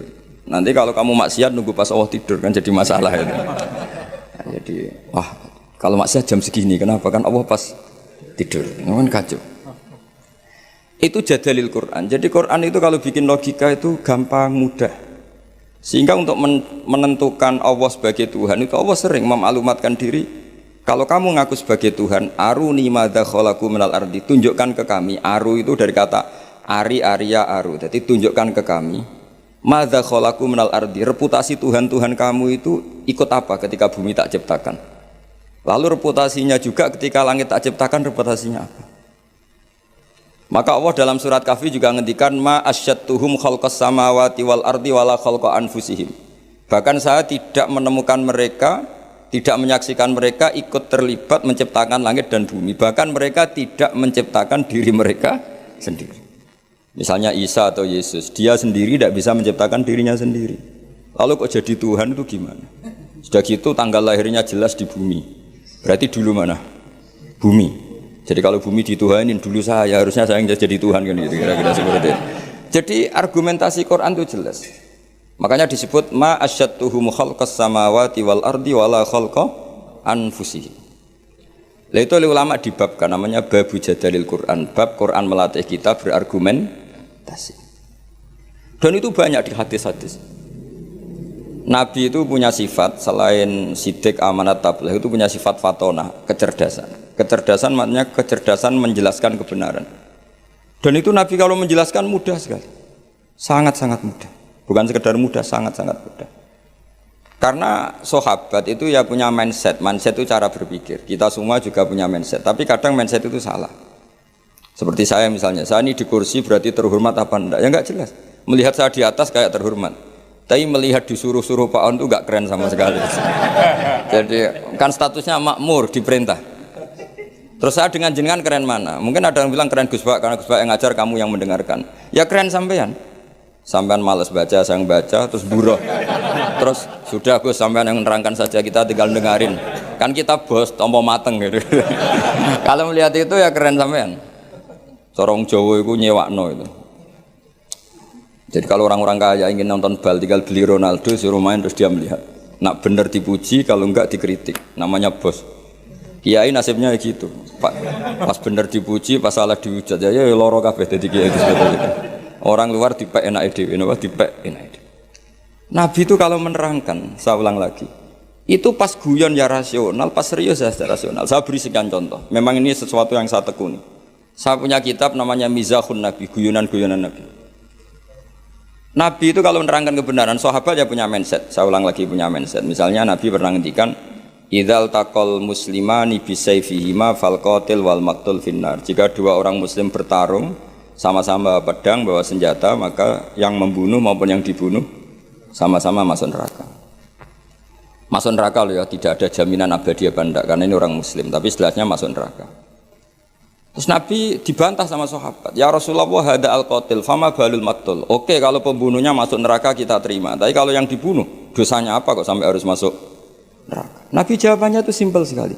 Innahu kana harison ala qatli sahibi. Dia itu nasibnya maktul, tapi komitmennya atau mentalnya qatil. Coba, ketika dia terbunuh itu kan faktual, faktanya terbunuh, tapi mentalnya pembunuh. Cuma nasibnya saja sial, terbunuh, tapi mentalnya pembunuh. Karena dia ketika duel ya sama-sama ingin. Nah karena mentalnya pembunuh, maka dia tetap masuk neraka. Makanya saya berkali-kali bilang, kalau ada orang rebutan istri, zaman pacaran rebutan kalah, tidak usah disakeni. Mentalnya juga perebut. Cuma kalah saja gitu. Itu Rasulullah segampang itu menerangkan. Sahabat akhirnya nerima, oh iya ya ternyata yang maktul, yang terbunuh mentalnya juga pembunuh atau qatil. Menerima sahabat. Nah beda dengan, makanya terus secara fikih diterangkan, kalau maktulnya tidak bermental pembunuh, ya beda kan, berarti tidak saling ingin membunuh. Jelas ya, makanya sahabat dijelaskan oleh Nabi, innahu kana harison ala qatli sahibih. Dia sebetulnya sangat berkeinginan, harison itu berkeinginan sangat membunuh saudaranya. Nah karena keinginan itu berarti berstatus qatil. Cuma nasibnya maktul. Berarti maktul itu status nasib. Tapi status dia tetap qatil, pembunuh. Nah karena statusnya pembunuh, maka dia tetap masuk neraka. Saya beri contoh akurasinya Nabi dalam ngendikan, meskipun pas guyon. Makanya Nabi ngendikan, saya ini Nabi. Pas emosi yang ngendikan benar, pas santai yang ngendikan benar, bahkan pas guyon pun ngendikan benar. Kalau kita kan enggak, kalau emosi kan tidak terkontrol. Kalau Nabi itu enggak, ketika emosi pun masih terkontrol, termasuk pas guyon. Masyhur itu di beberapa kitab hadis, ada seorang sepuh main ke Nabi, kalau sekarang kira-kira jam 4 itu atau jam 5. Terus beliau ketika konsultasi hukum sama Nabi tergesa-gesa pulang. Ditanya, kenapa kamu tergesa-gesa pulang? Tadi saya kesini jalan kaki ya Rasulullah, sehingga kalau saya pulang agak sorean nanti saya keburu hurubu samsi, matahari terbenam. Nabi dengan rileksnya bilang, la ahmilan naka alibni naqah. Karena ini perempuan tua, dan nanti tak pinjemin anak unta saya. Terus si orang tua tadi protes, apa yang bisa saya perbuat dengan anaknya unta? Nabi ya senyum saja, terus ngaji lagi. Nabi ngaji lagi sampai dekati hurubu samsi. Terus nyuruh sahabat, ini untaku pinjamkan dia. Dipinjemin unta tua, ya unta betul, unta tua yang layak ditangani. Ya Rasulullah katanya anaknya unta, ini kok untanya tua? Ya meskipun tua anaknya unta ini kata dia. Jadi Nabi gayanya itu rileks kan. Jadi ya unta meskipun tua namanya apa? Ya anaknya unta kan. Andai kan Nabi kayak kamu mungkin diterusin, orang masih tua ya anak unta orang anakmu gitu. Tapi Nabi tentu tidak akan ngendikan buruk gitu. Jadi Nabi guyon aja masih. Itu kan mengundang orang tawa tapi ya enggak bohong. Coba unta itu anaknya siapa? Meskipun tua. Tapi pikiran kita kan kalau anaknya unta itu kecil, yang nyuruh gitu itu siapa? Makanya dalam dunia kiai itu suka kelakar. Memang itu bagian dari kiai. Mungkin kalau orang yang nggak ngerti dunia kiai, saya ini anaknya kiai, cucunya kiai, buyut-buyut saya kiai. Jadi kelakar itu kayak kewajiban. Dulu kalau kiai di kota sebagian itu iskal. Banyak kiai kota yang tanya saya, kenapa Gus kiai alim itu kok seneng guyon? Saya tanya, kamu tanya apa gugat gitu. Kalau tanya tak jawab, kalau gugat enggak gitu. Tanya Gus. Begini cara berpikir kiai ini, maaf ya ini mungkin beda. Kalau adat kiai itu gini, masyarakat itu kan menyimpan segudang pertanyaan agama. Dan itu malu kalau kita terlalu wibawa. Segan. Kiai itu kan sudah alim, orang walim itu bawaannya wibawa. Kalau enggak kelakar itu orang enggak berani tanya. Sehingga memang kiai harus punya sisi rileks supaya yang tergumpal pertanyaan berani mengutarakan. Meskipun harus punya sisi aura karisma untuk menjaga wibawa agama. Dan kiai itu bisa semua, ya kadang karismatik, kadang guyon. Ya seperti kita ngadepi anak istri kan gitu, kadang kita wibawa di jam belajar. Tapi kalau sampean wahai blojo terus wibawa istri tidak berani bisa gak ada masakan gitu. Ada saat kita harus kelakar. Nah. Makanya Rasulullah itu saking seringnya kelakar itu sampai orang tanya itu urusan pribadi sekali.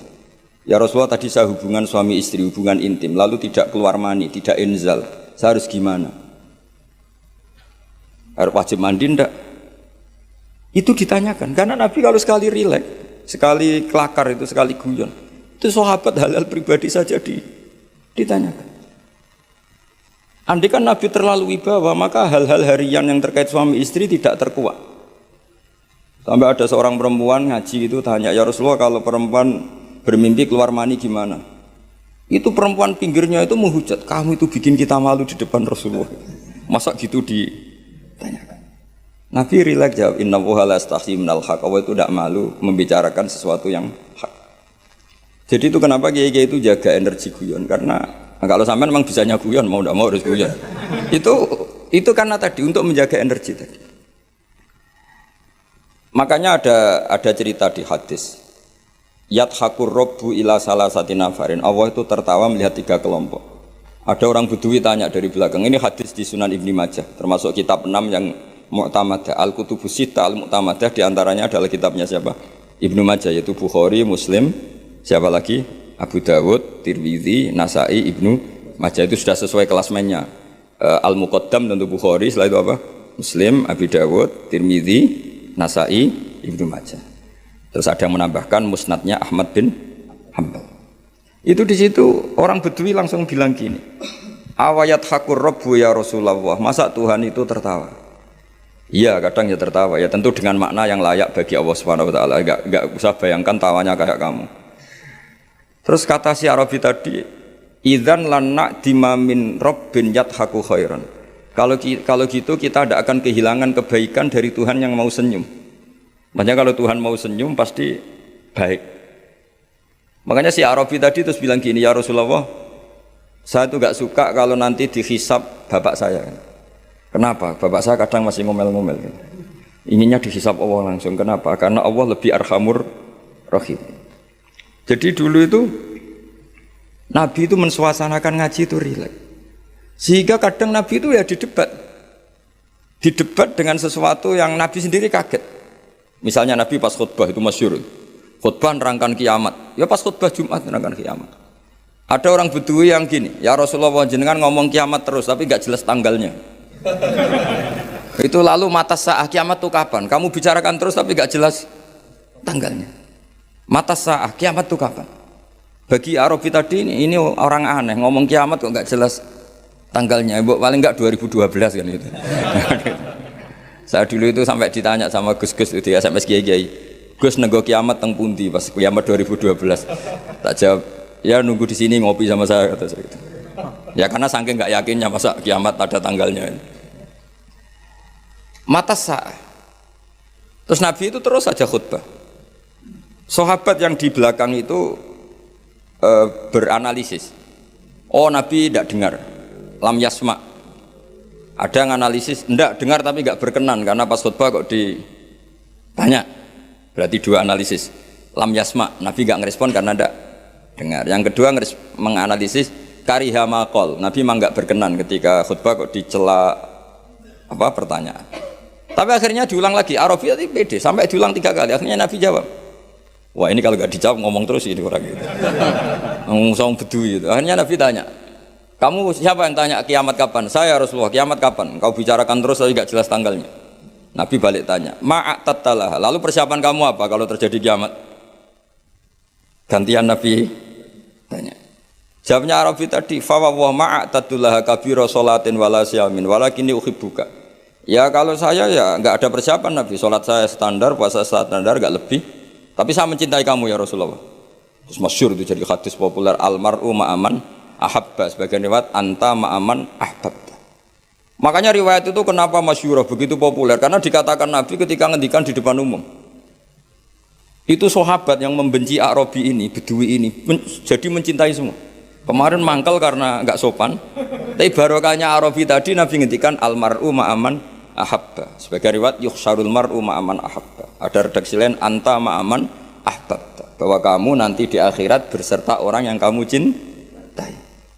Pokoknya sahabat senang, kita tidak akan punya amal kayak Rasulullah, kita tidak akan sesoleh Rasulullah, tapi kita mencintai Rasulullah, dan barokahnya mencintai itu kita berharap nanti bersama Rasulullah. Kan nggak mungkin rombongan Rasulullah malaikat-malaikat berani macam-macam, kan kalah kelas. Misalnya kamu masuk ruangan mana-mana bersama rektor, masa diaudit ada keperluan apa, kan nggak berani tanya. Rasulullah itu afdhalul khalqi, jika kalau kemana-mana dipimpin Rasulullah pasti malaikat nggak ngecek. Masa rombongan Rasulullah ditanya, Nabi ini berapa masuk surga enggak? Yang bener aja kan enggak? Kan enggak berani. Kan sungkan ketuanya apa? Sungkan ketuanya. Padahal nanti itu yaumanat kullu unasim bi imamihim, semua orang dipanggil itu berdasar ketuanya. Yang mau repot punya ketua enggak jelas. Ketuanya aja enggak jelas surganya apalagi anak. Tapi kalau kita ikut ketuanya Nabi kan. Makanya dalam kitab-kitab wali ini ada kitabnya. Taman boleh percaya boleh tidak, tapi jelas ada kitabnya. Ali radhiyallahu anhu itu pernah minta sama Allah, ya Allah beri saya hak mukasyafah, hak bisa melihat alam gaib. Karena saya ini mangkel, mangkel itu artinya mangkel Jawa itu kan tidak harus benci ya. Orang sekeren Umar itu kan terkenal zaman di dunia itu temperamental, gampang marah. Setiap orang pernah dibentak, kenangannya orang sama Umar pernah dibentak. Terus dia mangkel sama Sidina Ali, mangkel Jawa. Jajal wani nyetak malaikat Torah gitu. Makanya itu aja itu. Hanya dia minta ya Allah saya ingin kasaf itu ngalami satu mukasyafah melihat Umar ketika ngadepi mungkar nakir. Mungkar nakir datang dengan penampilan kayak gitu digambarkan Ali itu. Ainahu kal kidril ghali, matanya itu kayak apa itu? Kidron itu apa itu mana itu? Yang dipakai masak itu kendil itu apa periuk ya, periuk yang menganga. Wah senang Sayyidina Ali. Wah malaikat mungkar nakir datang dengan penampilan gitu senang karena ingin melihat groginya Umar. Itu cita-cita terbesarnya tuh ngelihat groginya Umar. Kayak kita mangkel sama menteri itu terus kepingin lihat ditangkap KPK kayak apa gitu. Kalau pas mangkel ya. Mangkel kalau pas mangkel mesti nunggu jatuhnya kan. Mungkin ya gitu lah. Kalau kamu mangkel saya kan nunggu jatuhnya, tapi itu dolim itu orang kok nunggu jatuhnya. Akhirnya Sayyidina Umar tuh sali seneng, wah ini mesti Umar takut. Ternyata enggak. Umar berdiri. Dua malaikat tuh dibentak. Hai malaikat, kamu tahu ngadepin siapa? Enak saja kamu gitu. Lemangnya kamu siapa? Saya temannya kekasih bosmu, kekasih Sayyidukum. Saya ini temannya kekasih bosmu, maksudnya Allah. Maksudnya temannya Nabi Muhammad. Nabi Muhammad kan kekasihnya Allah. Bu yang sopan ngadepi temannya kekasihnya Allah. Saya malaikat ini komunikasi sama Allah disuruh. Ya memangnya kamu harus sopan, jangan seperti itu.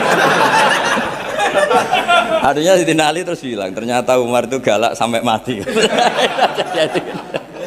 Galak sampai mati. Sama ndak usah protes, apa alam seperti itu mungkin? Ya jawabannya mungkin. Kalau Allah menghendaki itu mungkin, karena Allah pernah mensifati dirinya itu alimul ghaibi fala yuzhiru ala ghaibihi ahadan illa man irtada mir rasulin fa innahu yasluku min baini yadayhi wa min khalfihi rasada. Jadi Allah itu zat yang ngerti alam gaib. Alam gaib ini enggak akan dimengertikan Allah kepada siapapun kecuali orang-orang yang dipilih. Makanya Allah itu punya sekian sifat misteri ya. Ada alam gaib yang tahu hanya Allah. Tapi ada sesuatu entah berapa jumlahnya dibocorkan kepada kekasihnya. Sehingga di Masjid Konstantinopel, di Masjid apa Arya Sofa ya, yang jadi Konstantinopel apa? Yang di Turki itu Konstantinopel. Ya. Itu ada hadis lataf tahunal Konstantiniyah. Hadis itu diriwayatkan Imam Bukhari tahun 200 Hijriah. Menjadi kenyataan itu 1000 tahun setelah hadis itu dikeluarkan. Itu kan unik. Jadi Nabi itu kalau ngendikan zaman akhir itu detail. Uridot aliyah ummati, umatku dipertontonkan ke saya. Jadi sebelum Nabi meninggal, itu semua umatnya perilakunya dipertontonkan ila yaumil kiamah. Mungkin Nabi yang menangi dosen, menangi gaya kayak UI ngaji gini. Mungkin Nabi ya, ngaji kok gitu aneh. Tapi ya mungkin dibenarkan. Jadi sehingga Nabi kalau ngendikan zaman akhir itu ya detail. Termasuk nyuwun sewu Nabi pernah ngendikan ya'ti 'alan nas zamanun katsirun khutoba'uhu qalilun ulama'uhu, nanti di zaman akhir yang pengkhutbah banyak tapi ulamanya sedikit, yang ngomong agama pinter banyak tapi sebenarnya nggak bisa ngaji buat rame-rame tok. Tapi itu ngendikan detail, sedetail. Termasuk yang paling ngeri adalah ngendikan begini. Ya ini yang ngendikan dianalisis oleh ulama besar namanya Ibnu Khaldun. Ibnu Khaldun itu ulama besar yang bisa menganalisis dawuh Nabi, disebut muqaddimahnya Ibnu Khaldun. Itu sekitar tahun 800 Hijriah. Itu ngendikan gini diantaranya. Suatu saat kebaikan itu profesi, sina'ah itu profesi. Dulu kalau orang rumah anak yatim yang rumah saja, kalau ngajarin santri ngajarin saja, kalau jaga keamanan negara jaga saja, semuanya hisbah itu ikhlas. Sekarang kebenaran itu profesi. Jadi suatu saat kebenaran atau kebaikan itu profesi. Kadang ada orang wataknya itu kurang baik, tapi dia senyum terus. Memang tugasnya harus senyum. Wong dia pramugari mau tidak mau. Meskipun di rumah tukang merengut, kalau pas tugas ya senyum. Coba kalau Anda punya istri pegawai bank, itu senyumnya sudah habis. Karena di tempat kerjanya senyum terus, suaminya tinggal dapat dampratan karena itu. Jadi suatu saat kebaikan itu profesi, artinya profesi itu senyum tentu ibadah kan, kata Nabi, kalau kamu tidak bisa sedekah, paling tidak sedekah walau bitol koti wajin, meskipun dengan wajah yang itu yang meraktekkan siapa coba? Kiai apa pegawai bank sama pramugari? Wadang Pak On tuh berdudut, melihat UI gak seneng ngaji, Pak On mesti berdudut. Wong yang pegawai bank aja gampang senyum, ahli ibadah kok ini diketuk. Jadi tegas juga kadang profesi. Makanya saya pernah ditanya satpam. Saya sering punya santri reserse, tanya gini ke saya, Gus, suudzon tuh haram enggak? Ya haram. Saya ini reserse, profesi saya harus suudzon. Nanti kalau ada orang pegang-pegang motor ngunci gak kena-kena, ada apa itu kok? Jadi zaman akhir itu suudzon saja profesi. Coba kalau Anda jadi reserse atau satpam, terus ada orang kunci motornya kesulitan. Kalau kamu gak satpam, mesti pikiran pertama itu mungkin kuncinya nggak pas ya, apa agak error ya. Tapi kalau pikiran security, apa ya? Artinya suudzon saja suatu saat itu ya profesi. Guru ya profesi. Kalau di kelas ngajar itu, wah masya Allah, karena ada gajinya. Setelah di rumah nggak mental guru, orang bodoh dibiarin. Kan lu kenapa kamu tidak ngajari tetangga? Kan tidak jam ngajar. Jadi ini, nah sekarang itu entah ini bukan nyindir, sekarang itu kayaknya sudah. Jadi sekian kebaikan itu profesi. Maka ada guyonan. Ini kisah nyata Pak On. Ada imam masjid besar datang ke Surabaya, ketemu kiai Indonesia. Ini kisah nyata, bukan anekdot. Singkat cerita si imam masjid ini bangga, negara saya itu muadzin saja naik BMW. Memang betul, saya pernah ke negara itu, muadzin saja naik BMW. Itu yang ngimamin sholat, itu digaji 1 bulan 30 juta. Hitung saja sholat 1 hari berarti 5 kali ya. Berarti per 30 ganti 1 juta ya. 1 juta berarti 1 juta dibagi 5, berapa?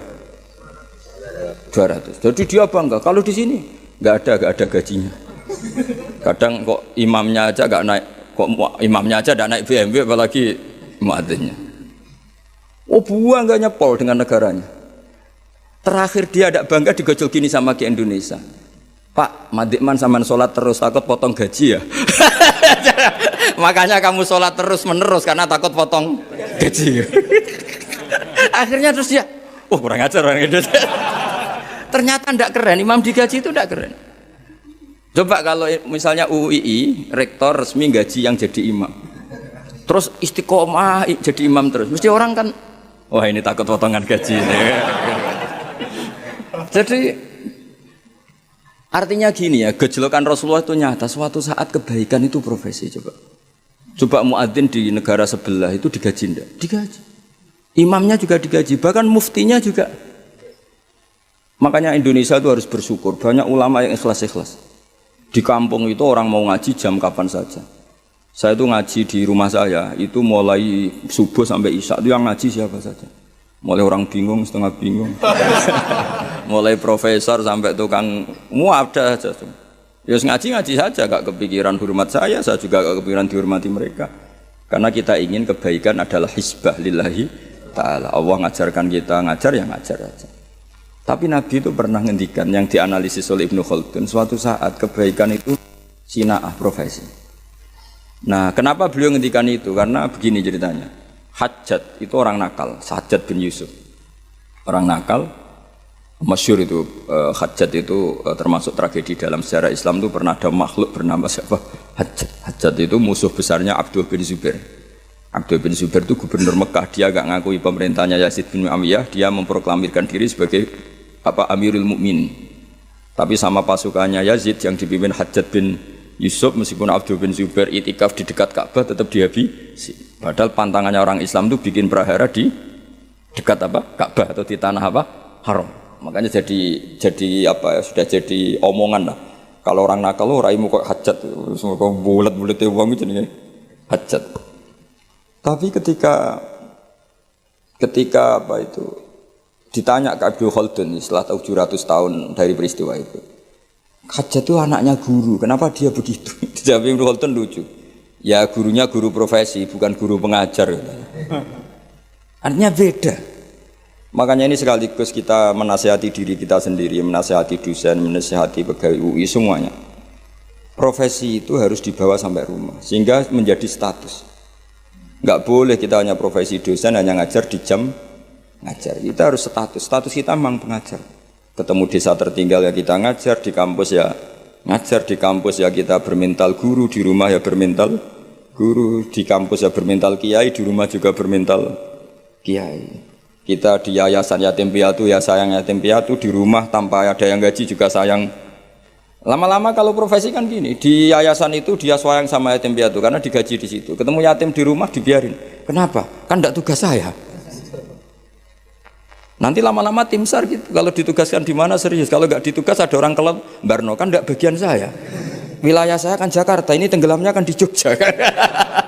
Jadi kacau semua kalau berdasar teritorial profesi. Itu Nabi sudah mengingatkan, kalau kamu jadi orang baik, berbaiklah karena hisbah.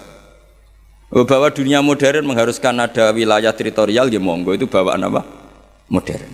Misalnya saya tim SAR Jakarta, oke, wajiban saya utamanya di Jakarta. Tim pemadam kebakaran Jakarta tentu paling pokok Jakarta. Tapi kok suatu saat saya pulang kampung, tangga saya kebakaran, terus diam aja. Kan tugas saya tentu ya harusnya enggak gitu. Keahlian saya tentang itu tetap harus kita ikut memberi kontribusi. Jadi ini contoh-contoh betapa Rasulullah itu luar biasa. Sampai fenomena yang ada pada umatnya sampai akhir zaman itu dihentikan. Makanya di hadis banyak uridat alayya ummati. Dipertontonkan, diperlihatkan olehku umat-umatku perilakunya. Makanya banyak hadis di Bukhari, di Sahih Bukhari ada hadis dalailun nubuwah.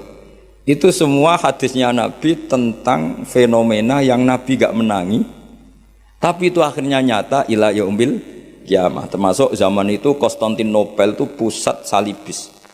Tapi Nabi sudah menduga la taftahunnal Konstantiniyah. Kamu suatu saat pasti akan mengalahkan Konstantinopel. Itu sekian ratus tahun baru Pangeran Fatih yang bisa membuka Konstantinopel. Dan Nabi ngendikan itu detail, sawarna kudanya. Lebih ngeri lagi, lebih seru lagi itu ngendikan itu pada orang. Ada sahabat itu pendek Pak, enggak ganteng. Namanya Suroko bin Jusum. Ada yang baca Jaksum. Itu Nabi kalau gojlok Suroko itu lucu. Suatu saat kamu itu memakai mahkotanya Kaisar Gedung Putih. Gedung Putih itu istilah dulu sebetulnya, Al-Qasrul Abyad. Jadi yang di Amerika White House itu sebetulnya niru istilah di Ibrani. Di Jordan itu ada daerah yang batunya semuanya putih. Ya saya ulang lagi, Syam itu dalam bahasa kitab itu memasukkan Palestina, Israel, Lebanon, Syria, Jordan. Itu orang dulu bilang Syam. Ya saya ulang lagi, itu semuanya dulu istilahnya Syam. Makanya subhanalladzi asra itu ke Syam. Syam dengan makna Baitul Maqdis itu di Israel atau di Palestina. Saya mengatakan Israel ini Israel bahasa ulama loh ya, bukan Israel nation negara apa? Israel. Ya sudah. Kamu Suraqah suatu saat akan memakai mahkotanya Kaisar Al-Qasrul Abyad. Kaisar mana itu? Syam. Zaman itu, saya ulang lagi ya, Syam itu dalam genggaman Romawi. Ya makanya kalau Quran bilang Romawi itu bukan Vatikan Italia itu enggak. Pemerintahan Timur Tengah yang dicaplok Romawi. Makanya ada hulibatir Rum fi adnal ardi wa hum min ba'di ghalabihim. Sahilibun itu bukan Romawi Italia, apa kekuasaan Romawi, karena Syam zaman itu dicengkeram apa? Romawi. Sehingga enggak ada Islam di situ. Sudah. Itu kayak mokhal.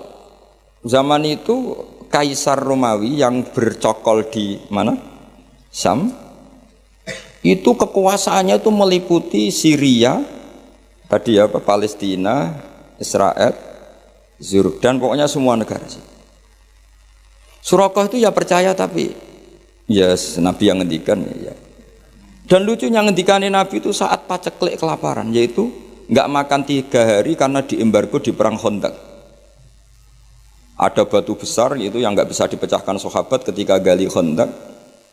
Terus akhirnya nggak bisa dipecahkan padahal mau gali dan bisa dalam kalau batu ini terpecahkan.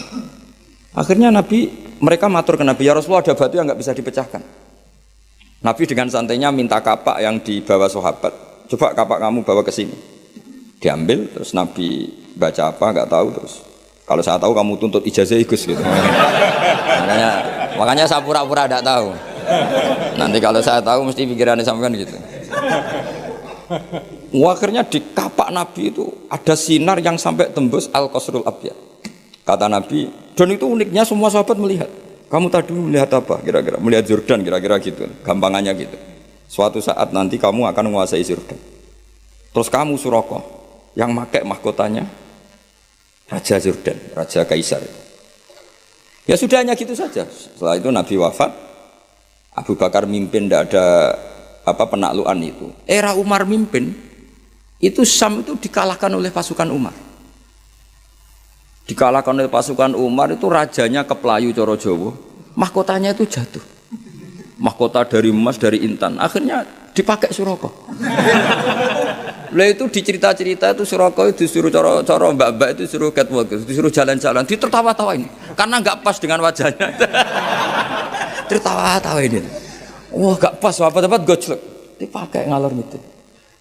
Setelah dipakai beberapa kali, kata Umar, copot Suraqah, itu bagian dari ghanimah harus kita bagi rata atau kita jadikan sebagai aset Baitul Mal. Suraqah bantah, bukankah Rasulullah ngendikan kalau ini yang pakai saya. Jadi itu jatah saya kata. Coba kayak apa Rasulullah ngendikan detail itu, mahkotanya nanti dipakai Suraqah. Padahal itu berapa puluh tahun dari Nabi ngendikan sampai itu menjadi kenyataan. Kayak apa Rasulullah? Makanya juga nggak tahu apa kalau Rasulullah tahu kita setiap ngajar harus tanda tangan, nggak tahu komentarnya. Ya semoga dimaklumi. Setiap habis khutbah juga itu nggak tahu saya.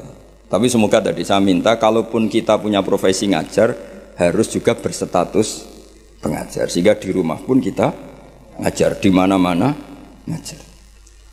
Akhirnya Sayyidina Umar tuh saking alimnya ngendikan gini, innama qala Rasulullah lital bisaha walam yakul litamlikaha. Nabi ketika itu ngendikan apa? Hanya lital bisaha, kamu yang memakai. Walam yakul, dan Nabi tidak ngendikan litamlikaha, supaya kamu memiliki. Maka ini tetap milik Baitul Mal. Soal kamu pakai, memang Nabi ngendikan pakai, sudah pakai dulu aja. Setelah kamu pakai ya sudah, ini milik negara kata. Jadi Nabi yang ngendikannya zaman itu ya kamu pakai, bukan kamu memiliki. Makanya Umar ingat betul ngendikannya Nabi di depan umum. Innama qala Rasulullah lital bisaha walam yakul litamlikaha. Nabi hanya ngendikan kamu pakai, bukan memiliki. Kayak apa Rasulullah? Makanya kalau melihat hadis Dalailun Nubuwah itu kadang kita malu karena sebegitu detail Nabi ngendikan fenomena zaman akhir, termasuk jumlah penduduk.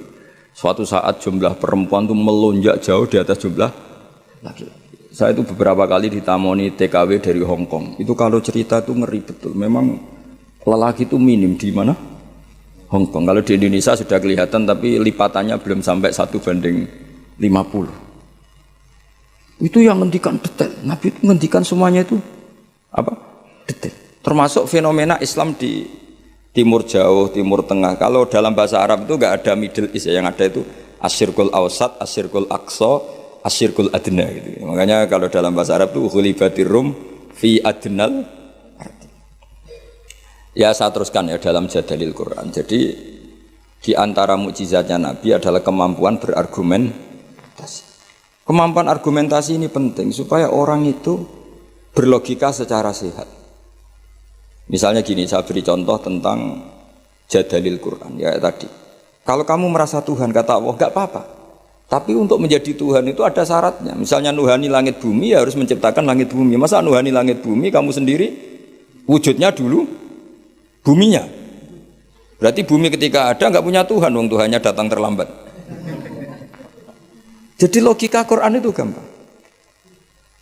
Makanya tadi pagi saya ngaji cerita ketika Fir'aun tanya Musa, "Wa ma Rabbul alamin?" Tuhan alam semesta itu siapa Musa? Musa jawab Rabbus samawati wal ardi, yang menuhani langit dan itu Fir'aun masih bisa ngeles. Ngelesnya kata Fir'aun, "Ma'alimtu lakum min ilahin ghairi." Setahu saya kemana-mana yang dituhankan saya. Soal kemungkinan Tuhan Anda di langit, terus Fir'aun manggil Haman, "Ya Haman ibni li surhal ali abluhul asbab samawati fa'attali'a ila ilahi Musa." Haman, bikinkan saya piramida yang tinggi, saya mau melihat Tuhannya Musa. Akhirnya Musa bingung, yang sawang Arab repot ya. Akhirnya Musa ganti argumentasi, yang nuhani nenek moyang kamu, Rabbukum wa Rabbu abaikumul awal. Itu seketika para punggawa Fir'aun banyak yang iman, karena mereka baru sadar, loh iya kalau Fir'aun Tuhan berarti mbah-mbahnya tanpa Tuhan, kan yang jadi Tuhan cucunya, berarti mbahnya tanpa Tuhan. Ini kan jadi logika yang aneh. Oh iya, sarap tenan Fir'aun. Akhirnya banyak yang iman. Nah banyak yang iman ini berdasar logika yang dibangun Nabi Musa, yaitu kemampuan jadal, kemampuan berargumentasi. Akhirnya di beberapa cerita semua kebijakan Fir'aun itu dibocorkan ke Musa, karena sebagian punggawanya sudah mukmin, termasuk ketika Fir'aun memutuskan Musa harus dibunuh. Orang-orang yang ikut rapat, yang ikut setuju Musa dibunuh, itu orang-orang itu juga yang bocorkan. Makanya disebut waqala rajulun mu'minum min ali fir'auna yaktumu imanah. Jadi ada orang-orang yang sudah iman tapi yaktumu apa?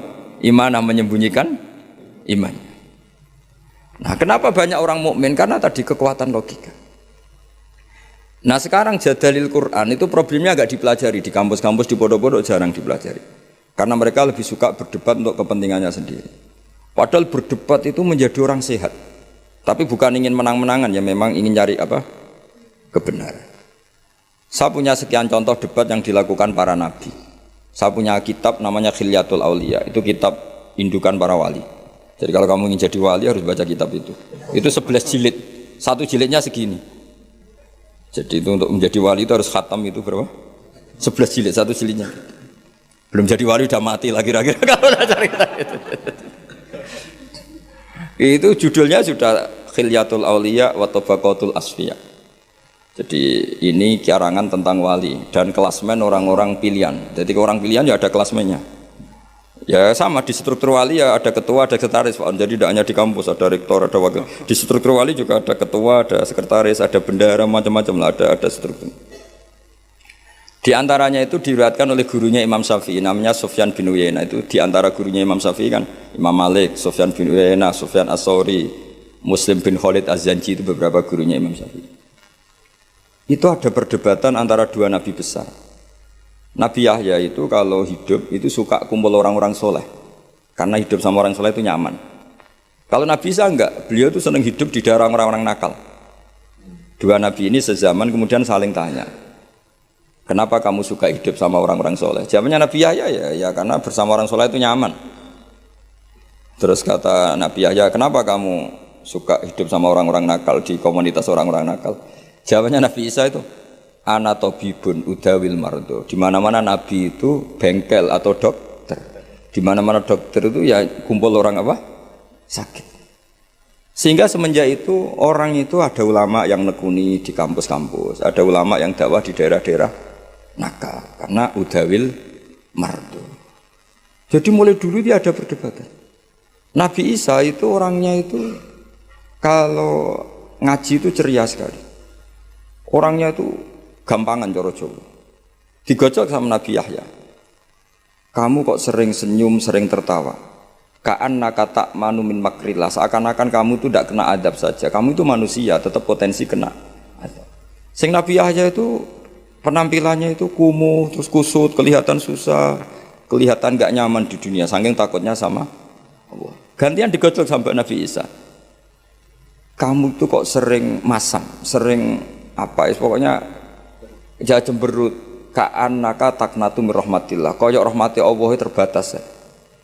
Akhirnya terus jadi satu manhaj. Jadi satu manhaj kalau kita terlalu senyum kayak arogan yang nggak takut azab. Tapi kalau terlalu susah seakan-akan nggak ada rahmatnya Allah. Semenjak itu terus ada khauf, ada roja. Jadi sebelum ada metode khauf roja itu jadi perilaku per satu nabi. Nabi satu milih khauf terus, nabi satu milih roja terus. Karena hadil ummah ummatun barokah, karena umat ini umat yang berkah. Sehingga umat ini dibagi metode dua-duanya. Ada ulama yang jadi wali karena khauf, ada ulama yang jadi wali karena roja. Ada yang seperti sampean, roja ya gelem, khauf ya gelem. Ini agak kacau, ini kayak gaduh-gaduh ini manhaj roja ya. Artinya apa? Muamalah sama Allah itu tidak bisa kamu duga. Allah itu zat yang pikiran kita itu tidak bisa menembusnya. Saya punya satu kitab yang ada riwayat begini, ada orang ahli neraka 2 dipanggil sama Allah ke surga. Itu mesti di luar dugaan sampean. Dipanggil sama Allah di surga. Dipanggil enak di neraka. Wah Gusti gak enak sama sekali. Ini betul, ini ada kitabnya. Wah gak enak sama sekali Gusti. Terus sama Allah, ya sudah Kak, kamu kembali ke neraka. Sudah dipanggil di surga. Orang tuh lari sekencang-kencangnya menuju neraka. Mesti di luar dugaan kamu. Kamu disuruh kembali ke neraka tuh semangatnya Masya Allah, lari menuju neraka, nyemplung lagi. Terus sama Allah dipanggil. Setelah deketin neraka dipanggil, oh sini lagi. Kenapa kamu semangat ke neraka? Gusti, saya ini sudah kuwapok. Dulu kalau kamu perintah itu gak semangat. Disuruh sholat gak semangat, disuruh baik gak semangat. Kali ini jenengan perintah saya semangat. Karena saya sudah kapok, jenengan suruh bantah. Akhirnya Allah sakit, ya swarga. Makanya ini sekaligus ijazah. Jadi nanti kalau kamu disuruh masuk neraka harus apa? Semangat. Karena kita ketika di dunia sudah kalau disuruh apa-apa enggak semangat. Ya ini sekaligus ijazah, nanti kalau kamu neraka langsung apa? Di luar dugaan kan. Justru karena semangat. Ya aku ini kapok ya. Karena ketika di dunia engkau memerintahkan papa itu saya tidak semangat melakukan, maka kali ini saya akan apa? Semangat. Ternyata sama Allah dipanggil, ya sudah di surga aja. Yang kedua enggak, sudah kamu sekarang kembali ke neraka. Itu tolak. Ngelangkah 1 noleh lagi, 3 noleh. Pokoknya terus tanya sama Allah, kenapa kamu tolak? Bukannya tak suruh ke neraka? Ya Allah, saya itu gak ngira ketika engkau manggil aku ke surga, gak pernah ngira kalau engkau nyuri lagi ke neraka. Akhirnya sama Allah, sudah di surga aja. Karena barokahnya husnuzan. Jadi ini ijazah dua-duanya. Jadi pilihannya itu kamu lari spring itu yang atau apa? Tolak. Saya tidak tahu ijazah ketiga ini dulu dipraktekkan nanti itu apa? Jadi apa ya? Makanya agama itu riwayat. Makanya ada ulama mengatakan inna hadzal ilma dinun fanzuru amman ta'khuduna dinakum. Agama itu, ilmu itu riwayat, maka kamu cari riwayat itu. Karena kalau kita berlogika ya tadi, kamu akan berpikir maktul itu di surga, qatil itu di neraka, maktul karena terbunuh, mazlum di surga. Ternyata nubuah, pikiran kenabian tidak seperti itu. Saya beri contoh pikiran kenabian yang pasti menurut sampean nggak lazim, tapi ini benar ada di hadis, ada fil kutubis sittah dalam kitab. Nah, ini terakhir contoh saya tentang riwayat, tentang kecerdasan nubuah. Orang Ansor kita tahu kan jasanya pada Nabi kan banyak sekali, sampai disebut Ansor, penolong Nabi. Jasanya Masya Allah. Tapi ketika Nabi ngalami futuhat, setelah menaklukkan Mekah, setelah Nabi kaya, setelah Nabi mapan, semua fasilitas Nabi itu dikasihkan orang-orang yang barusan masuk Islam. yang notabene tidak berkontribusi sama sekali. Itu ada satu orang dikasih kambing itu mabenal jabalen. Itu ada yang ngitung 4.000 kambing. Sampai 2 gunung itu penuh. Gunung Arab kamu tahu kan kayak Uhud kan, antara gunung satu ada gunung yang lain. Tapi gunung Arab ya enggak kayak gunung Merapi gini enggak ya. Makanya dulu kalau perang itu kata Nabi pemanah di atas gunung. Jangan sampai turun. Karena manah dari atas gunung sampai ke bawah itu kena masih mati. Kalau gunung Merapi ya ngeleyang panahnya itu.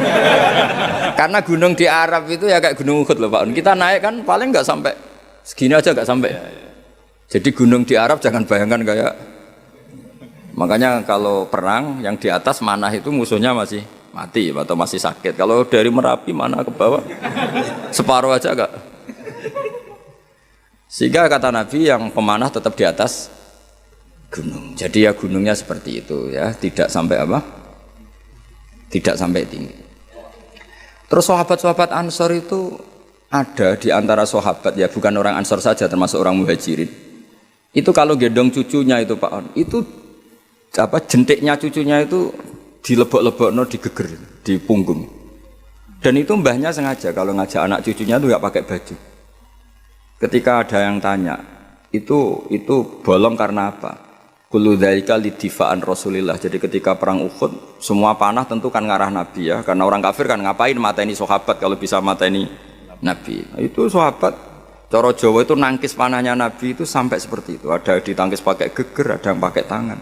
Sehingga sahabat ada yang syallak kayak Abdul bin Zubair, Zubair bin Awam, ada yang sampai mereka supaya dikenang oleh anak cucunya kalau gendong itu nggak pakai baju supaya anak cucunya punya mental heroik kayak apa mbahnya. Kayak begitu. Tapi ketika Nabi futuhat, itu orang-orang ini nggak dikasih apa-apa sama Nabi. Tapi yang barusan Islam dikasih banyak. Nah, pikiran manusia tentu yang berkontribusi kan dapat jatah, apalagi partai politik kan mesti pikirannya seperti itu. Tapi Nabi unik, malah enggak sama sekali. Singkat cerita, Nabi pas itu bagi ghanimah itu di Jirona. Karena setelah Fathu Mekah, Nabi ngambil mikot itu dari apa?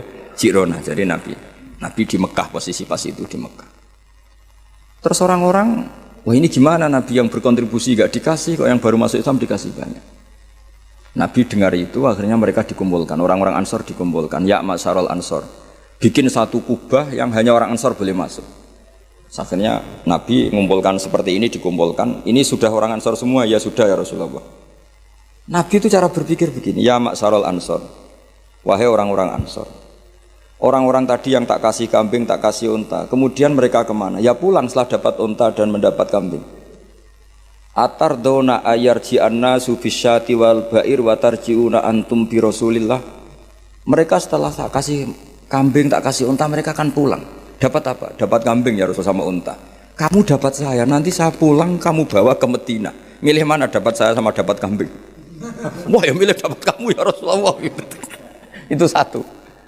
Terus Nabi mengingatkan mereka, Anda disetatuskan Allah sebagai pemberi agamanya Allah dan Rasul, penyumbang. Terus mereka mendapat. Kamu senang mana? Gelar pemberi sama mendapat. Ya milih pemberi ya Rasulullah kan keren. Ya makanya kamu tidak usah tak kembalikan.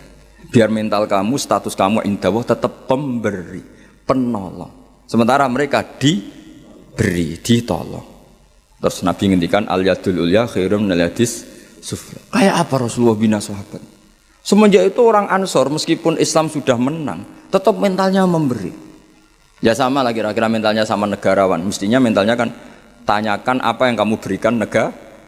Jangan tanyakan kamu mendapat apa dari negara. Ya sama kalau kita mencintai UII, mencintai Islam, tanyakan apa pemberian kamu, kontribusi kamu pada UII. Jangan amen protes apa UII memberikan kita. Maksudnya dilatih jadi wali, ini cerita saja. Jadi Nabi itu cara berpikir itu beda. Ketika kebanyakan orang berpikir apa kontribusi di masa lalu harus dihargai, justru Nabi enggak. Maksudnya enggak itu kamu ini sudah heroik itu top karena memberi kepada Nabi, memberi pada status ini tidak boleh batal sampai kamu ketemu Allah nanti di akhirat. Akhirnya orang-orang Ansor radina billahi robba wa bil islami dina, ya sudah ya. Semenjak itu orang Ansor enggak pernah berebut kekuasaan. Termasuk nominasi khulafaur rasyidin itu enggak pernah ada orang Ansor. Mereka enggak mau apa yang sudah diberikan Allah dan Rasul kemudian mendapat sesuatu yang dohirnya itu jabatan. Tapi sama Allah dibalas. Zuriyahnya orang Ansor banyak orang alim alama, termasuk Syekh Zakaria Al-Ansori. Itu orang Mesir sebetulnya, dia orang Sahara. Tapi beliau bangga dengan status Al-Ansori karena mbah-mbahnya orang Ansor. Imam Qurtubi itu menamakan diri Anal Qurtubi wa Anal Ansori. Nah sekarang makanya ini harus dilatih, logika nubuwah itu harus dilatih. Bahwa kita saat memberi itu lebih bangga ketimbang saat mendapat atau menerima. Misalnya kita ngurmat yatim, suatu saat anak yatim ini jadi dokter sukses atau pejabat sukses. Kita harus berdoa supaya anak yatim itu lupa ke kita. Sekali ingat, kamu dulu tak rumat loh, ingat. Yang dulu kita pernah berstatus ana wa kafilul yatim kahateni fil jannah karena kita ikhlas. Tapi setelah anak yatim itu jadi pejabat, status itu hilang karena kita akhirnya dapat imbalan. Kan eman berstatus ana wa kafilul yatim kahateni fil jannah, saya dan perumat anak yatim seperti ini di surga, tapi setelah yatimnya besar jadi dokter, minta apa? Imbalan. Loh kalau kita tidak minta nggak masalah, misalnya anak yatim itu punya etika kemudian memberi kita, itu dalam syariat Islam kalau memberi itu nggak apa-apa kita nerima. Tapi kalau minta-minta itu masalah besar dalam tradisi apa? Islam. Nah, makanya saya mohon ngaji ini menjadi ngaji riwayat, sehingga orang dalam berislam tidak sering pakai logikanya sendiri, tapi berdasar apa? Riwayat. Karena tadi ada pepatahnya ulama, ada dawe inna hadzal ilma dinun fanzuru amman ta'khuduna dinakum. Ilmu ini agama, maka lihat kamu mengambil agama itu dari siapa. Kalau orang bacanya Bukhari, baca Muslim, baca apa, dia pasti terbentuk oleh logika itu, oleh riwayat itu. Tapi kalau orang ngomong agama tidak pernah belajar Bukhari Muslim, ngomongnya tentang akalnya apa tentang riwayat itu? Akalnya dia tidak punya referensi. Kan dia tidak punya referensi. Tapi kalau dia baca banyak kan pasti terbentuk oleh sekian riwayat tadi. Tapi kalau enggak, coba kira-kira pakai apa itu? Misalnya gini, contoh gampang. Orang ada yang sholat di masjid terus itu, sholat sunat di masjid. Kira-kira kalau kamu berpendapat orang itu orang baik apa enggak? Baik kan? Karena selalu sholat di masjid. Tapi Nabi enggak nyatanya. Nabi malah negur orang itu. Hei kamu, kenapa selalu sholat di masjid? Ya Rasulullah, karena masjid tempat terbaik. La taj'alu buyutakum maqabira. Jangan jadikan rumah kamu jangan jadi kuburan. Rumah kamu harus dapat jatah apa?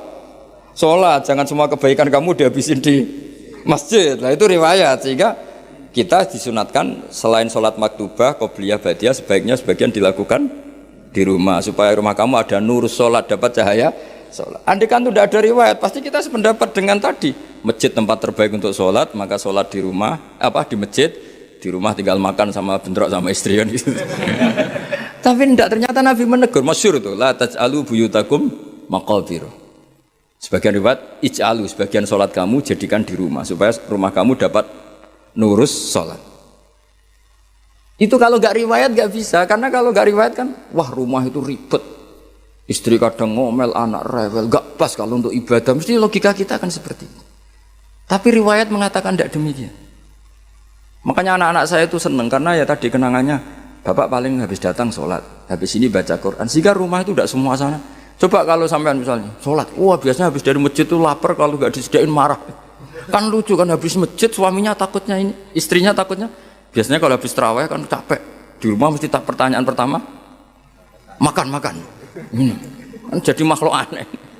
Religius di masjid, di rumah garang. Tapi kalau sebagian sholat itu di rumah, misalnya witir di masjid 3 kali, oke lah ikut publik witir 3 kali. Itu ulama dulu sudah ada caranya. Kan ada orang yang tanya, saya ini kalau witir ikut di masjid 3 kali, lalu katanya Nabi kan witir harus sholat paling akhir kan, ij'alu akhiru sholatikum witron. Terus ulama mulai dulu sudah jawab, kamu sholat lagi 1 rakaat di rumah berarti menjadi 4. Setelah menjadi 4 berarti sudah sholat syaf'un. Terus kamu sholat lagi 2 sampai jumlahnya 11 atau 13. Kan ulama itu berdebat. Witir terbaik itu 13 apa 11. Sebagian ulama mengatakan 11, yang 2 itu berstatus ba'diyah isya. Tapi yang jelas tetap sebagian sholat itu di rumah. Makanya Nabi Musa didhawuhi Allah gimana? Waj'alu buyutakum qiblatau wa aqimus sholah. Rumah kamu juga harus sebagai kiblat dan harus menjadi tempat sholat. Andai kan tidak riwayat, tentu kita membenarkan orang yang selalu sholat lama-lama di masjid. Tapi ternyata Nabi itu enggak. Kamu jangan gitu, rumah kamu harus dapat bagian sholat. Terus Nabi pernah ngendikan juga, ju'ilat lanal ardu kulluha masjidan. Semua buminya Allah hakikatnya berstatus masjid. Rumah kamu kan ngenes, mbok goni kowe mangkel. Bumi itu paling bangga kalau dipakai sujud sama Allah. Kemudian sujud kamu dihabisin di masjid, di rumah pas ngomel sama istri terus. Itu bumi yang di rumah kamu mesti ngomel juga. Ini orang tidak benar, kenangan sama saya ngomel terus. Tapi kalau sekali-kali kamu sholat di situ kan, wah, alhamdulillah ini waras orang ini. Terus kedua, semakin banyak tempat sholat, semakin banyak saksi. Tanah masjid bersaksi kamu sholat, tanah rumah bersaksi kamu sholat dan sebagainya. Itu tidak bisa kalau kita tidak baca banyak riwayat itu. Kalau adegan kita hanya pakai akal pasti menjawab, ya bagus di masjid, kan sudah pas sholat ibadah di tempat ibadah. Ternyata cara berpikir nubuah tidak seperti itu ya. Saya kira demikian. Assalamualaikum warahmatullahi wabarakatuh.